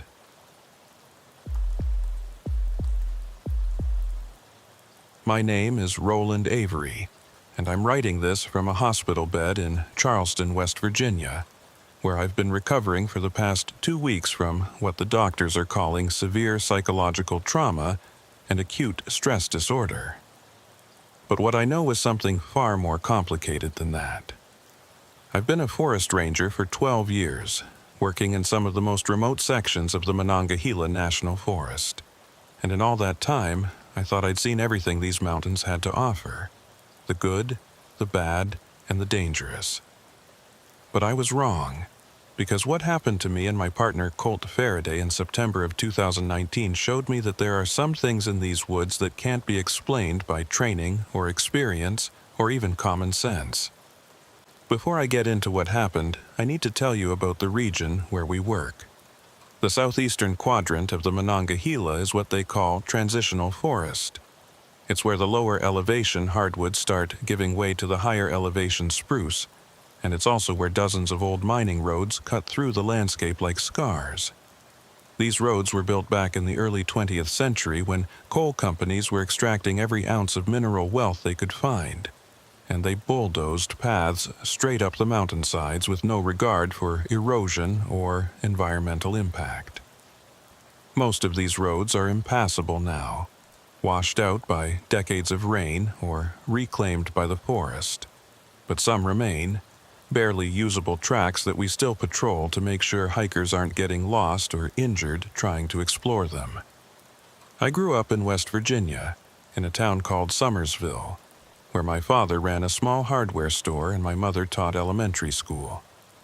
I had a normal childhood by most standards, played football in high school, went to Marshall University and got a degree in forestry, and then came back home to work for the Forest Service because I loved these mountains and wanted to spend my life protecting them. I met my wife Sarah at a ranger training course in 2008. We got married a year later, and we have 2 daughters now, ages 7 and 9, who think their dad has the coolest job in the world because I get to hike through the woods every day and see bears and deer and all kinds of wildlife. But the truth is that being a forest ranger isn't always the adventure that people imagine it to be. There are long days of monotonous paperwork. There are cold, wet patrols where you're slogging through mud for hours. And there are moments of genuine danger when you encounter wildlife that's aggressive, or people who are doing things they shouldn't be doing in protected areas. And then there are the times when you come across something that just doesn't make sense. Something that challenges everything you thought you knew about how the world works. And that's what happened in September of 2019. I was partnered that month with a ranger named Colt Faraday, who transferred to our district about 6 months earlier from somewhere out west, Montana or Wyoming, I think. Colt was one of those quiet, competent types who didn't say much, but who you knew you could rely on in a crisis. He was maybe 35 years old, tall and lean, with the kind of weathered face that comes from spending most of your life outdoors. He'd been a ranger for over a decade, and before that, he'd done a stint in the Army. So he had that military bearing, that calm, unflappable demeanor that made him good in situations where other people might panic. On September 12th, Colt and I were assigned to patrol a section of old mining road called the Kettle Creek Trail, which ran for about 8 miles through some of the most rugged terrain in our district. The trail started at an elevation of about 2,000 feet and climbed steadily to nearly 4,000 feet at its highest point, before dropping back down into a valley on the other side. It was a popular route with experienced hikers, but it was also dangerous, especially in wet weather when the trail became slick and treacherous and rock slides were common. We set out early that morning, around 6:30, because we wanted to complete the patrol before the afternoon thunderstorms that were forecasted to roll in around 3 or 4. The weather was clear when we started, cool and crisp, with that particular quality of light that you get in early September when summer is ending and fall is just beginning. We loaded our packs with the usual equipment, first aid kit, radio, emergency supplies, and headed up the trail. The first few miles were uneventful. We checked the trail markers, made notes of a few places where erosion was starting to create hazards, and kept an eye out for any signs of illegal camping or other violations. Around mile marker 3, we passed the ruins of an old mining camp. Just a few collapsed wooden structures and some rusted equipment that had been sitting there for probably 80 years, slowly being absorbed back into the forest. Colt stopped to take some photos for our records, and I walked around the perimeter checking for any indication that people had been disturbing the site. But everything looked untouched. We continued up the trail, and that's when we started noticing the marks. They were on the trees, paint marks, bright red paint that looked fresh, maybe only a few days old. The marks were about chest height on the trunks, and they appeared every 50 feet or so, creating a clear trail that ran parallel to the main hiking path. At first, I thought they might be survey marks. Maybe someone from the Forest Service or a local utility company had been out here doing some kind of land assessment. But the marks didn't follow any logical pattern. They didn't run in a straight line or follow property boundaries. They just seemed to wander through the trees, sometimes moving closer to the trail and sometimes veering away into the deeper forest. Colt noticed them too. and he pulled out his map to try to figure out what they might be marking. But there was nothing on the map that corresponded to the route the marks were taking. No old roads, no utility lines, no property markers, nothing. We decided to follow the marks to see where they led, thinking that maybe we'd find someone doing unauthorized work on Forest Service land, and we'd need to issue a citation, or at least find out what was going on. We left the main trail and started following the marked trees into the forest. The terrain here was steep and rocky, covered with thick undergrowth that made walking difficult. We had to scramble over fallen logs, push through dense thickets of mountain laurel, and navigate around patches of loose shale that shifted under our boots. But the marks continued, every 50 feet like clockwork. Another tree with that bright red paint standing out against the gray-brown bark. After maybe 20 minutes of following the marks, we came to a small clearing, and that's where things started to feel wrong. The clearing was maybe 30 feet across, perfectly circular, as if it had been deliberately created. And in the center of it was a single tree, a massive old oak that must have been at least 200 years old. And on its trunk were not one but dozens of red marks, covering the bark from ground level up to about 10 feet high. The marks overlapped each other, creating a chaotic mass of red that looked almost like blood splattered across the tree. Colt walked around the tree, examining it from all angles, and then he pointed to something I hadn't noticed yet. There were scratches in the bark, deep gouges that looked like they'd been made with some kind of tool, or maybe claws. I knelt down to get a closer look, and that's when I saw the disturbed earth around the base of the tree. Someone had been digging here. The soil was loose and freshly turned, and there were what looked like small fragments of something white mixed in with the dirt. I reached down and picked up one of the fragments. It was light and porous, and for a moment I thought it might be a piece of chalk or limestone, but then I realized what it actually was. It was bone, a small piece of bone, weathered and old, but unmistakably bone. I showed it to Colt, and I watched as his expression changed from curiosity to concern. "We need to call this in," he said quietly. "This might be a burial site." But when we tried to use our radios, we discovered what we should have expected, given how deep into the forest we were. We had no signal. The mountains blocked any transmission, and our phones were useless too. No cell service this far out. We were completely cut off from the outside world, and we had a decision to make. We could either continue following the marks to see where they led, or we could mark this location and hike back to file a report.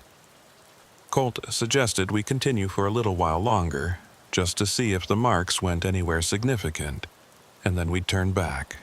I agreed because I was curious now. Curious about who had made these marks and what they were marking, and curious about that bone fragment and whether there were more of them buried around that tree. We left the clearing and continued following the marks. The route took us higher up the mountain through increasingly difficult terrain. The forest here was old growth, the kind of place where the trees grow so close together that very little sunlight reaches the ground, and the air has that peculiar stillness that makes you feel like you're being watched. I kept looking over my shoulder, expecting to see someone following us, but there was never anyone there, just the trees and the silence. After another 30 minutes of hiking, the marks led us to the edge of a ravine, a steep-sided gully that dropped maybe 40 feet down to a rocky stream bed at the bottom. And there, on the far side of the ravine, we could see more marked trees continuing the trail. But there was no obvious way to cross. The ravine was too wide to jump and too steep to climb down and back up safely. Colt studied the terrain and then pointed to a spot about 100 yards to our left, where it looked like the ravine narrowed slightly and there might be a way to cross.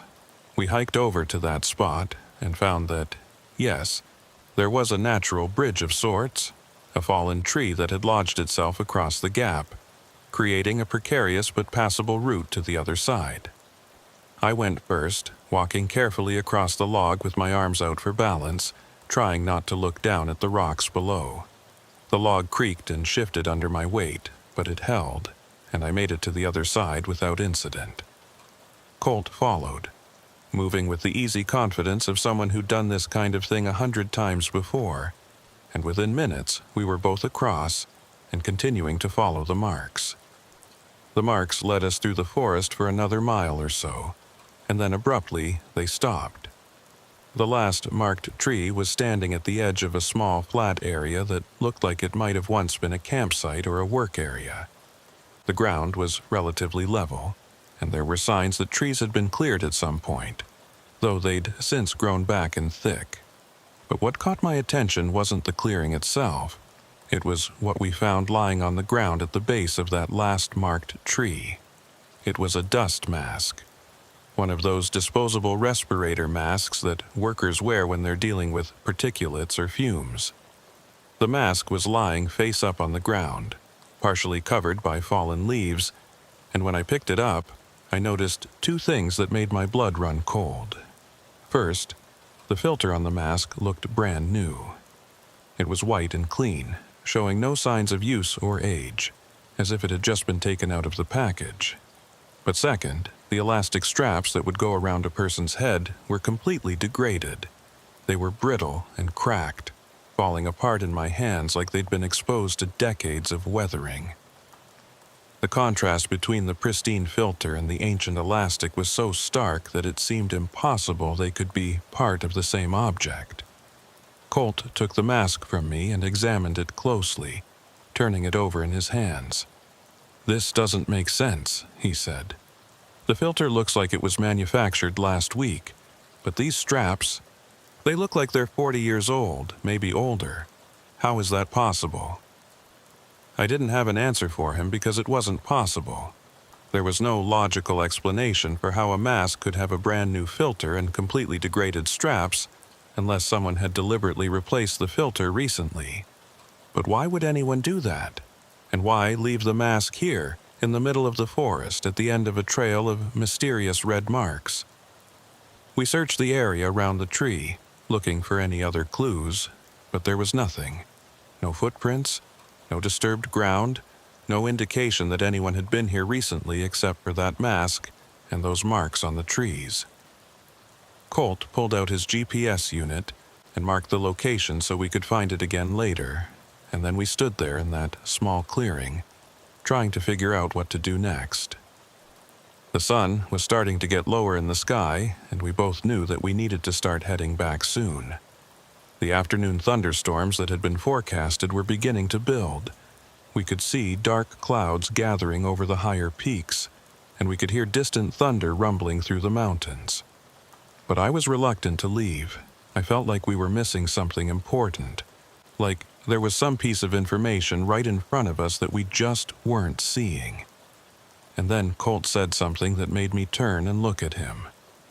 "Roland," he said slowly, "do you notice anything strange about this clearing? About where we are right now?" I looked around, trying to see what he was seeing, but at first, everything looked normal, just trees and undergrowth in that flat area where we were standing. "What do you mean?" I asked. He pulled out his map and studied it for a moment, and then he pointed to a spot on the paper. "We're here," he said, "about 2 miles northeast of the old Kettle Creek mining operations, and according to this map, there's nothing out here. No old roads, no structures, no reason for anyone to be this far off the trail. But these marks," he gestured at the red paint on the trees, "these marks form a deliberate path. They were leading us somewhere or leading someone somewhere, and they end right here, at this exact spot." I realized he was right. The marks weren't random. They were intentional. Someone had carefully planned out this route, had taken the time to paint dozens of trees leading from the main trail to this remote clearing, and they'd done it recently, within the past few days, or maybe even hours. And now we were standing at the end of that trail, with a mask that shouldn't exist, and no idea what any of it meant. "We need to report this," Colt said. and I nodded in agreement. But as we started to turn back toward the ravine, we heard something that made us both freeze. It was a sound coming from somewhere deeper in the forest beyond the clearing, a rhythmic, metallic sound, like someone tapping metal against metal, or maybe like old machinery running. The sound was faint but distinct, and it seemed to be coming from somewhere below us, downslope toward one of the old mining areas. Colt and I looked at each other, and I could see the same question in his eyes that was in my mind. Do we investigate, or do we leave? Every instinct I had was telling me to leave, to get out of this forest and report what we'd found and let someone else figure out what was going on. But I also knew that if there was someone out there, if there was illegal mining activity or squatters or anything else that posed a threat to public safety, we had a responsibility to check it out. We followed the sound, moving carefully downslope through the thick undergrowth.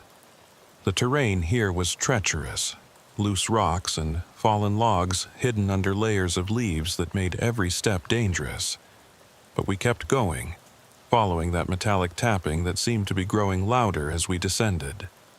After maybe 10 minutes of difficult hiking, we came to the edge of a small depression in the ground, a bowl-shaped area maybe 50 feet across and 20 feet deep at its center. And at the bottom of that depression, we saw something that made us both stop in our tracks. It was a mine entrance, but not one that was marked on any map. It was a horizontal shaft carved into the hillside, with rough timber framing around the opening. The timbers were old, weathered gray wood that looked like it might collapse at any moment, but they were still standing, still supporting the weight of the earth above them. And from inside that dark opening, we could hear the sound more clearly now. That metallic tapping, echoing from somewhere deep in the tunnel. But what made this even stranger was that the entrance wasn't sealed. There was no gate, no concrete barrier, no warning signs, nothing. Just an open hole leading into the mountain, as if someone had been using it recently, or as if it had been deliberately left accessible. And there, on the ground just outside the entrance, were more of those red marks, painted on rocks and on the exposed earth, leading right up to the tunnel mouth. Colt pulled out his flashlight and shone it into the opening. The beam penetrated maybe 20 feet before being swallowed by the darkness. But in that brief illumination, we could see that the tunnel extended back into the mountain on a slight downward slope, with more of those old timber supports every few feet holding up the ceiling. "We can't go in there," I said, my voice sounding hollow in the quiet forest. "It's not safe. Those supports could collapse at any moment." Colt nodded, but he didn't take his eyes off the tunnel entrance. "I know," he said, "but someone's been in there recently. Someone made those marks, someone left that mask, and someone, or something, is making that sound right now." As if in response to his words, the tapping stopped suddenly, leaving only silence. The kind of silence that feels heavy and oppressive, that makes your ears ring and your heart pound. And in that silence we heard something else, a voice, faint and distorted, calling out from somewhere deep in the mine, "Help us." The words were barely audible, more like a whisper carried on a breath of air that flowed out of the tunnel. But we both heard them, clear enough to know what was said, and clear enough to know that we had to make a decision right then. Either we were going to go into that tunnel and try to find whoever was calling for help, or we were going to leave and get backup. But even as I was weighing those options, even as I was trying to decide what the right choice was, I heard another sound, this one coming from behind us, from back up the slope. The sound of footsteps moving through the undergrowth, moving fast and heading straight toward us. Colt and I spun around, our flashlights cutting through the growing shadows, trying to see who or what was approaching. But the footsteps stopped as suddenly as they'd started, leaving us standing there in the depression with our lights pointed up at the forest and nothing but silence answering us. "Roland," Colt said quietly, his voice tight with tension. "I think we need to leave. Right now." I agreed completely. But as we started to move back toward the slope we'd descended, I heard that voice again, coming from the mine entrance, this time louder, more desperate sounding. "Don't leave. Please don't leave us here." I stopped, unable to ignore the pleading in those words, unable to walk away from someone who might be trapped, injured, or dying in that tunnel. But Colt grabbed my arm, his grip firm enough to hurt. "That's not right," he said, his eyes fixed on the mine entrance. "That voice. It's too clear, too loud for someone who's supposed to be deep in the tunnel. Think about it, Roland. Sound doesn't carry like that underground, not unless there's some kind of amplification. Or unless—" He didn't finish the sentence, but I understood what he was implying. Unless whatever was making that voice wasn't actually human, or wasn't actually in the mine at all. Unless this was some kind of trap, some way of luring us into that tunnel where we'd be vulnerable, where we couldn't escape. But even as that thought formed in my mind, I was struggling with it, because it didn't make sense. Who would set a trap like this? And why would anyone go to such elaborate lengths marking trees, leaving strange objects, planting a fake distress call, just to lure 2 forest rangers into an old mine? It seemed absurd, paranoid even. And yet I couldn't shake the feeling that something was very wrong about this entire situation. The voice called out again, this time with a different tone, almost angry now. "Why won't you help us? We've been down here so long in the dark." Colt was already moving, backing away from the mine entrance and pulling me with him. And this time I didn't resist. We scrambled up the slope, our boots slipping on the loose rock and debris, moving as fast as we could while still maintaining our footing. When we reached the top of the depression, we both looked back, and what I saw made me stumble.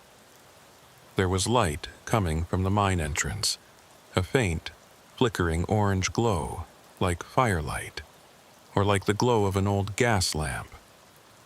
And in that light I could see shapes moving, shadows that looked almost human but not quite. Their proportions were wrong, too tall and too thin, with limbs that bent at odd angles. And as we watched, one of those shapes moved into the entrance itself, standing there silhouetted against the light. The figure just stood there, motionless, for what felt like an eternity, though it was probably only seconds. And then it raised one arm, pointing directly at us, and the voice came again. But this time it wasn't pleading or angry, it was cold, emotionless. "You found the path, you followed the marks, now you have to finish." That was enough for both of us. We turned and ran, crashing through the undergrowth with no thought for stealth or safety, just focused on getting away from that mine, from that figure, from whatever was happening in this nightmare section of forest. We ran back toward the clearing where we'd found the dust mask, back toward the ravine and that fallen tree bridge. And all the while I kept expecting to hear footsteps behind us, kept expecting to feel hands grabbing at my clothes, pulling me back into the darkness. We made it to the ravine, and Colt went across first, moving with reckless speed that made the log groan and shift. But he made it to the other side, and I followed, practically running across that narrow, precarious bridge and only barely maintaining my balance. When we were both across, we kept moving, following our earlier path back through the forest toward the main trail. The sun was low now, maybe an hour from setting, and those storm clouds we'd seen earlier had moved in, turning the sky a dark gray that made the forest seem even more oppressive. Thunder rumbled constantly now, and we could feel the first drops of rain beginning to fall through the canopy. But we didn't slow down. We hiked as fast as the terrain would allow, retracing our steps through the marked trees that now seemed less like trail markers and more like warnings. It took us almost an hour to make it back to the main trail, and when we finally emerged from the forest onto that well-maintained path, we both stopped, gasping for breath and looking back the way we'd come, half expecting to see something following us. But there was nothing, just the trees and the growing darkness and the rain that was starting to fall in earnest. "We need to get back to the station," Colt said between breaths. "We need to report this, and we need to do it now, before we lose daylight completely." I nodded, and we started down the trail, moving at a fast walk that was almost a jog, our muscles protesting after the extended exertion, but neither of us willing to slow down. The rain grew heavier, turning the trail into a muddy, slick obstacle course that made our descent treacherous. But we kept moving, kept pushing forward, until finally, after what felt like hours but was probably only 45 minutes, we reached the trailhead where we'd left our truck. We threw our packs in the back and climbed into the cab, and Colt started the engine and pulled out onto the forest road without saying a word. We were both soaked, both exhausted, and both trying to process what we'd just experienced. Neither of us spoke during the 20-minute drive back to the ranger station, but I could see Colt's hands gripping the steering wheel so tightly that his knuckles were white. When we arrived at the station, the sun had fully set and the rain was coming down in sheets. We ran inside and found our supervisor, a man named Dale Pritchard, sitting at his desk doing paperwork. Dale looked up as we burst in, both of us dripping water and breathing hard, and his expression immediately shifted from mild surprise to serious concern. "What happened?" he asked, standing up from his chair. "You two look like you've seen a ghost." We spent the next hour telling Dale everything we'd found. The marked trees, the clearing with the bone fragments, the dust mask with its impossible combination of new and old, the unmarked mine entrance, the voice calling from the tunnel, and the figure we'd seen in the light. Dale listened without interrupting, taking notes the whole time, and when we finished, he sat back in his chair and was quiet for a long moment. "Let me make sure I understand," he finally said. "You followed unauthorized trail markings that led you to an unmapped mine, where you heard voices and saw what you think was a person or multiple people inside. And this mask—" He picked up the evidence bag where I'd placed the dust mask. "This is what you found at the end of the marked trail." "That's right," I said. "And I know how it sounds. I know it seems impossible. But we both saw it, both heard it. There's something going on out there, something that's not right." Dale studied the mask, turning the evidence bag over in his hands, and then he made a decision. "I'm going to send a team out there tomorrow morning," he said. "A full search and rescue team with proper equipment and experienced people. But here's what I need from you two. I need you to guide them to that location. Can you do that? Can you find that mine again?" Colt and I looked at each other, and I saw my own reluctance mirrored in his eyes. Neither of us wanted to go back out there, wanted to return to that section of forest where the rules seemed to break down and impossible things happened. But we also knew we didn't have a choice. If there was someone in that mine, someone who actually needed help, we had to do whatever we could to find them. "We can find it," I said, though my voice sounded less certain than I wanted it to. "We marked the GPS coordinates for the clearing and the mine entrance. We can lead a team back there." "Good," Dale said. "Then go home, get some rest and dry clothes, and be back here at 6 a.m. tomorrow. We'll brief the SAR team and head out at first light." Colt and I drove home separately, and I spent that night lying awake in bed next to Sarah, who was sleeping peacefully, completely unaware of what I'd experienced that day. I kept replaying everything in my mind, trying to find some rational explanation for what we'd seen and heard. But no matter how I looked at it, nothing made sense. The marked trees suggested someone had been planning something, had been creating a deliberate trail through the forest. But to what purpose? The bone fragments could have been from an animal, could have been there for years. But combined with everything else, they took on a more sinister significance. And that dust mask, with its brand new filter and decades-old straps. How was that even possible unless someone had deliberately created it that way? But again, why? And then there was the mine itself, and the voice, and that figure standing in the entrance, silhouetted against that impossible light. I tried to tell myself that we'd been tired, that our minds had been playing tricks on us, that the combination of stress and weird discoveries had made us see things that weren't really there. But I couldn't convince myself of that, because I knew what I'd seen. And more importantly, I knew what I'd felt. That absolute certainty that we were in danger, that we needed to get away as fast as possible. The next morning, I arrived at the ranger station at 5:45 to find Colt already there, along with Dale and a 6-person search and rescue team that Dale had assembled. The team consisted of experienced rangers and volunteer SAR workers, all of them equipped with proper climbing gear, medical supplies, and communication equipment. Dale briefed everyone on what Colt and I had found, leaving out some of the more bizarre details: the voice, the figure, the sense of wrongness that had permeated everything, and focusing instead on the facts. There was an unmapped mine, there were fresh trail markers, and there was a possibility that someone might be inside that mine who needed help.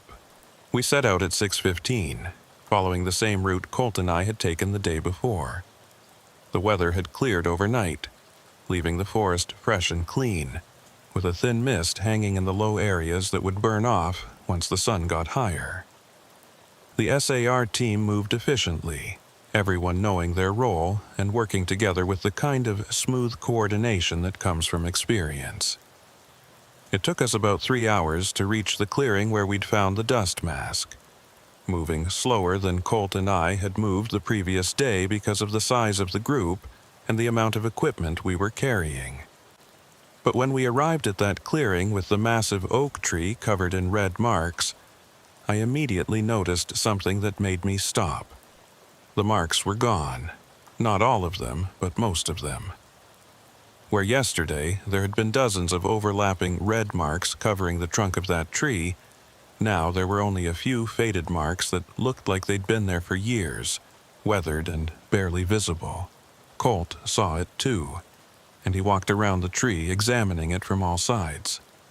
"This isn't right," he said to Dale. "Yesterday this tree was covered in fresh paint. You could smell it. It was everywhere, but now..." He didn't finish the sentence because he didn't need to. Everyone could see that something had changed, that the evidence we'd described wasn't matching what we were finding. The SAR team exchanged glances, some of them skeptical, some of them concerned, and I could feel my credibility slipping away. Could feel them starting to doubt whether Colt and I had really seen what we claimed to have seen. But Dale took it in stride. "All right," he said.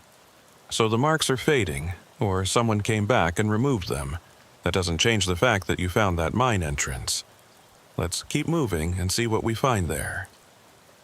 We continued following the route toward the ravine, and when we reached that natural bridge made from the fallen tree, I felt a surge of relief because at least that was still there, exactly as we'd left it.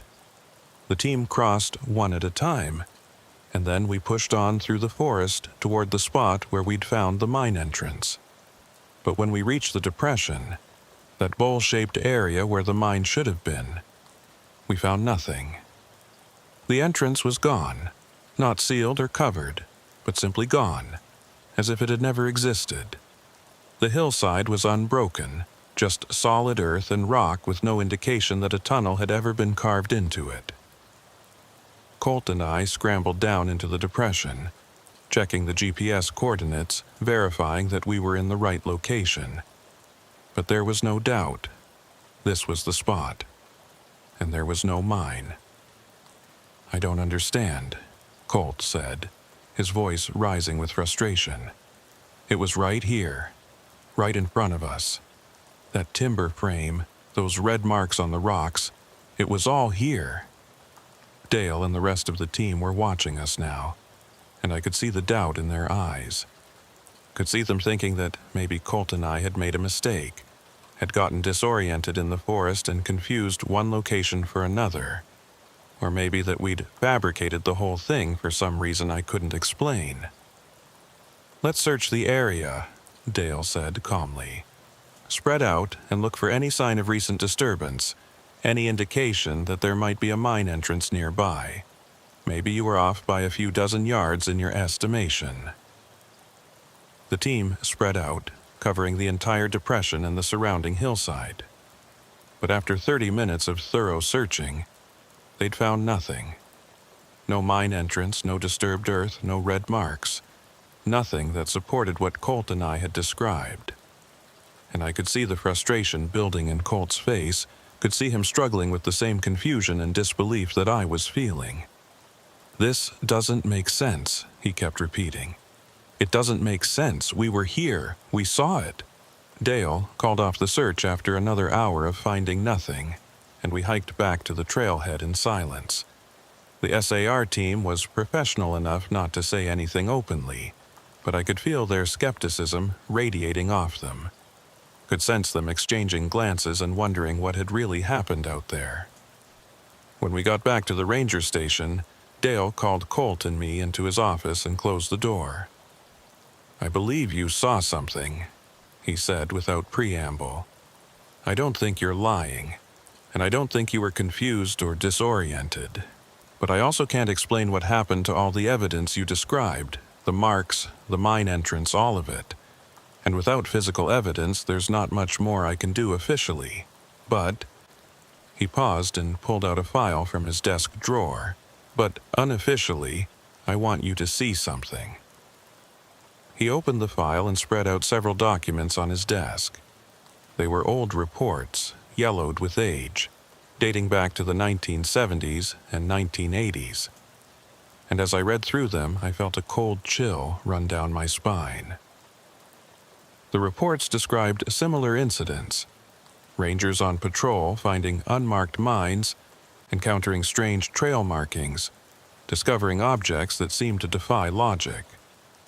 One report from 1977 described a ranger who'd followed red painted marks on trees and found what he called a doorway that shouldn't exist. Another from 1983 detailed a search and rescue operation for a missing hiker who'd last been seen near an old mine entrance that no one could find afterward.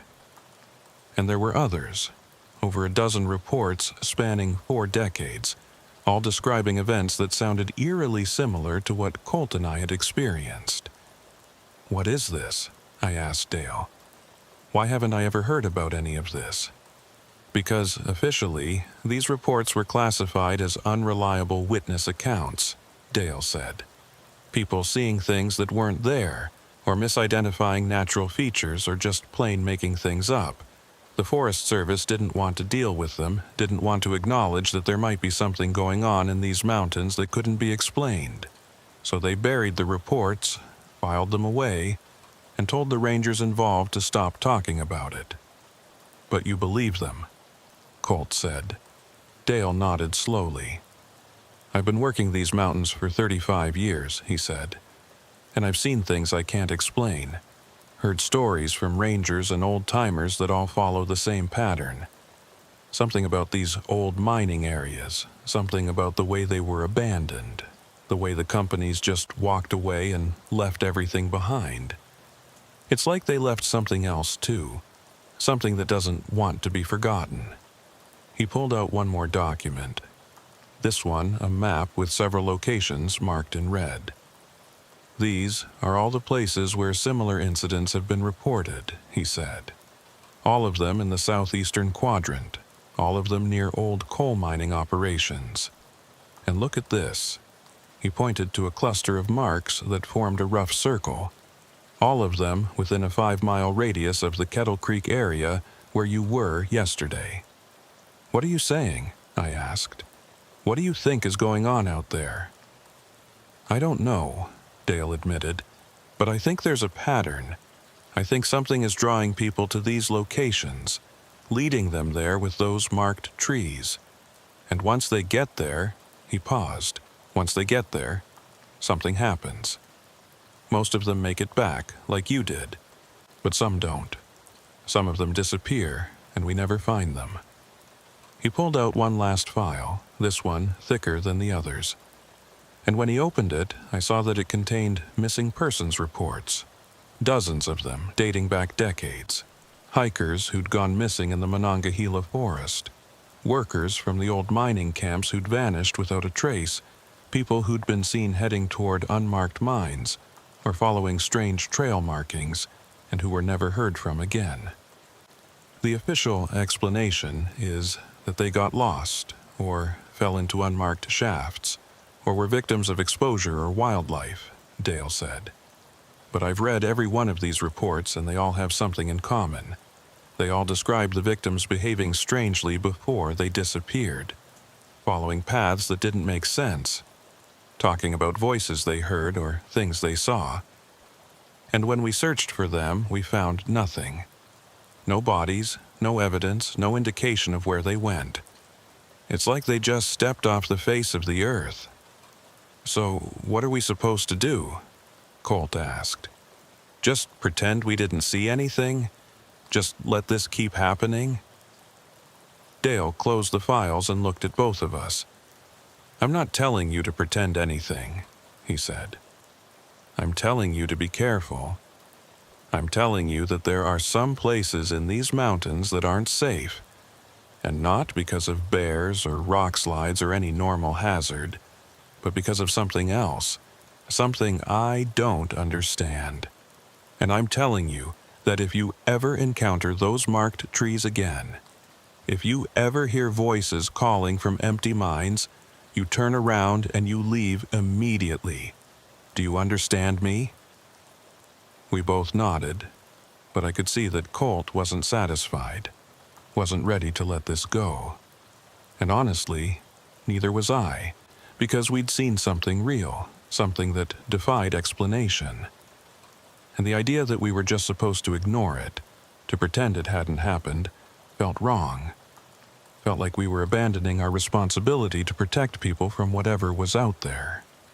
Over the next few weeks, I tried to return to my normal routine, tried to focus on my regular duties and spend time with my family, but I couldn't stop thinking about what had happened, about those marked trees, and that mine entrance and that figure standing in the light. I started having nightmares, vivid dreams where I was back in that tunnel, walking deeper and deeper into the darkness, following that voice calling for help. And when I'd wake up, I'd be covered in sweat, my heart racing, unable to shake the feeling that something was terribly wrong. Colt had it worse. He became obsessed with the incident, spending his off hours researching the history of the mining operations in our district, talking to local old-timers, trying to find any information about that unmarked mine or about the reports Dale had shown us. He started carrying a camera with him on every patrol, hoping to document something, anything, that would prove we hadn't imagined what we'd seen. Then in October, about a month after our experience, Colt called me late one night, his voice tight with excitement. "Roland," he said, "I found something. I found a record of that mine, the one we saw. It was called the Shepherd's Way operation. It was opened in 1923 and it was shut down in 1926 after an accident that killed 17 miners. The company sealed the entrance, but according to this old survey map I found, the seal was only partial.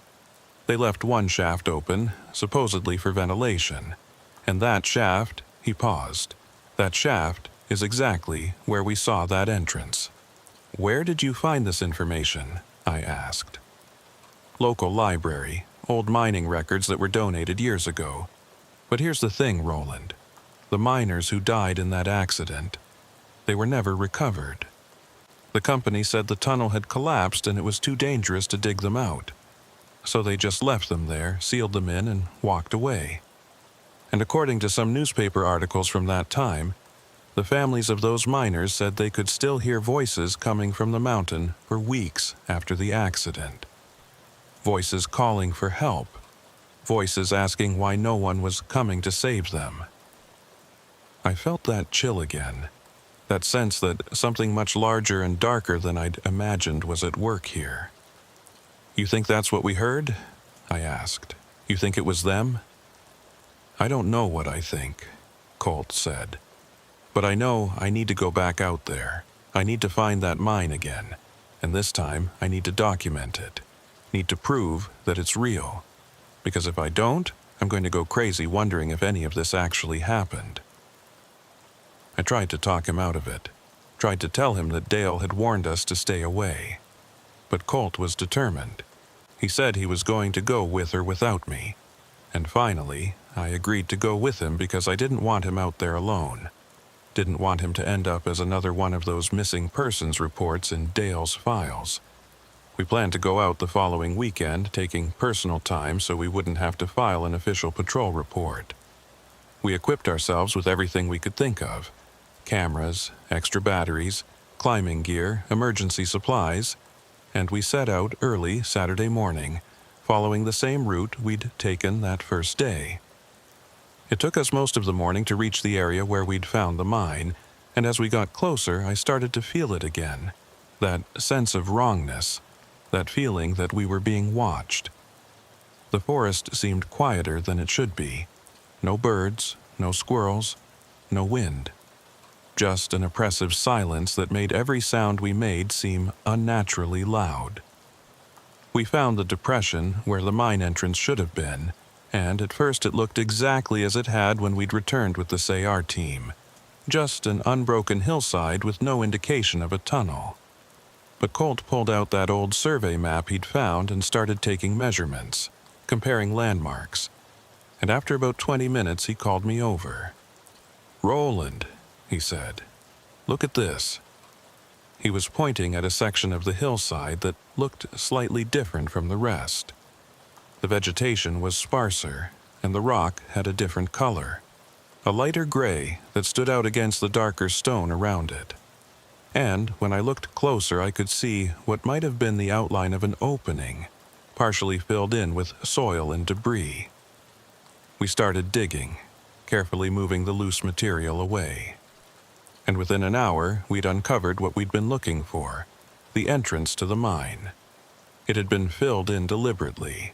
Someone, or something, had piled earth and rocks into the opening, creating a barrier. But not a permanent one. The material was loose, easy to move. And as we worked, I kept thinking about what Colt had said, about the miners who died here, about how their bodies had never been recovered. When we'd cleared enough of the opening to see inside, Colt turned on his flashlight and shone it into the tunnel. And what we saw made us both catch our breath. The tunnel was intact. The old timber supports were still standing, and the floor extended back into the mountain just as we remembered. But now we could see something we hadn't seen before. There were marks on the walls, scratches and gouges that looked like they'd been made by tools, or maybe by hands desperately clawing at the rock. And there were other things too: old equipment, rusted mining lamps, a few rotted pieces of clothing, and something else that made my stomach turn. There were bones scattered along the floor of the tunnel, human bones, weathered and old, arranged in a way that suggested they'd been deliberately placed there, not scattered randomly but laid out carefully, as if someone, or something, had been creating a pattern or a path. "We need to document this," Colt said, his voice shaking slightly. "And then we need to get authorities out here. Proper authorities who can investigate this the right way." I agreed, and Colt started taking photos while I stood guard at the entrance, watching the forest and trying to shake the feeling that we weren't alone, that something was watching us from the trees. Colt worked quickly, moving a short distance into the tunnel to get better angles on the bones and the marks on the walls. And then we heard it again. That voice. The same voice we'd heard the first time. But now it was coming from deeper in the tunnel. Not at the entrance, but from somewhere far back in the darkness. "You came back." The voice sounded almost surprised, almost pleased. And before I could react, Before I could call out to Colt, I saw him freeze, his flashlight beam fixed on something deeper in the tunnel, something I couldn't see from where I was standing. "Roland," he said quietly, "you need to see this." Every instinct I had was screaming at me not to enter that tunnel, not to go any deeper into this nightmare. But Colt was my partner, and I couldn't leave him alone in there. So I pulled out my own flashlight and stepped through the entrance, moving carefully around the bones on the floor until I was standing next to Colt.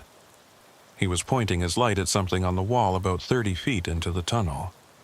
And when I saw what it was, I understood why he'd called me over. There were marks on the wall, red paint marks, identical to the ones we'd seen on the trees, forming a clear trail that led deeper into the mine. And next to those marks, scratched into the rock in letters that looked like they'd been carved with something sharp, was a message. They made us follow the marks. They promised us we could leave if we just kept following. But there's no end. There's never an end. Don't follow the marks. Don't end up like us. Below that message, there were names, 17 names, scratched into the rock. And when I compared them to the list of miners who died in the 1926 accident that Colt had found, they matched perfectly. These were the men who'd been sealed in this mine, who'd been left to die in the darkness. And somehow, they'd left this warning for whoever might come after them. "We need to leave," I said, my voice barely above a whisper. "We need to leave right now." But as we turned to go back toward the entrance, we heard it again, those footsteps. But now they were coming from deeper in the tunnel, moving toward us. And with those footsteps came voices, not one voice, but many, all of them whispering the same thing over and over. "Follow the marks, follow the marks, follow the marks. You have to finish, you have to reach the end." Colt and I ran. We didn't wait to see what was following us, didn't try to rationalize or understand. We just ran back toward the entrance, scrambling over the bones and the debris, bursting out into the daylight. And then we kept running, down the slope, through the forest, back toward the trail, neither of us stopping until we'd put at least a mile between ourselves and that mine. When we finally stopped, gasping for breath and shaking with adrenaline, I looked at Colt and saw that his face was pale, his eyes wide with fear that matched my own. "What the hell was that?" he asked. "What the hell is happening in this forest?" I didn't have an answer, but I knew one thing with absolute certainty. We couldn't go back there. We couldn't tell anyone else about what we'd found, because if we did, more people would go investigating. More people would follow those marked trees, and more people would end up like those miners, trapped in a nightmare that had no end. We made a pact that day, Colt and I. We agreed that we would never speak of what we'd seen, never lead anyone back to that mine, never mention the bones or the message or those voices in the darkness. We'd let the forest reclaim that entrance, let the earth seal it away again, and we'd do our best to forget that any of it had ever happened. But I haven't forgotten. I can't forget. Because what I saw in that tunnel, what I heard in those voices, it changed something fundamental in the way I see the world. I used to think I understood these mountains, thought I knew their dangers and their beauty. But now I know that there are things here that exist outside normal understanding, things that don't follow the rules, things that trap people in cycles of fear and desperation that have no end. That's why I'm in this hospital bed. That's why I requested medical leave. And why I'll probably never go back to being a forest ranger. Because I can't spend my days in those woods anymore, can't walk those trails knowing what's out there, knowing that at any moment I might come across another set of marked trees, another trail leading into darkness, and knowing that if I follow those marks, I might never find my way back. Colt is here too, in a different wing of the hospital, being treated for severe anxiety and PTSD. He hasn't spoken to anyone about what we saw, He's told the doctors that he had a panic attack while on patrol, that the stress of the job finally got to him. But I know the truth, and he knows I know. Sometimes, late at night when the hospital is quiet, I lie awake and wonder about those 17 miners. Wonder if they're still down there in that tunnel, still following those marks that were promised to lead them out, still believing that if they just keep going a little further, they'll find the exit, find the light, find their way home. And I wonder if someday someone else will find that mine. We'll see those marks on the trees and we'll follow them, thinking they're helping, thinking they're investigating, thinking they can handle whatever they find.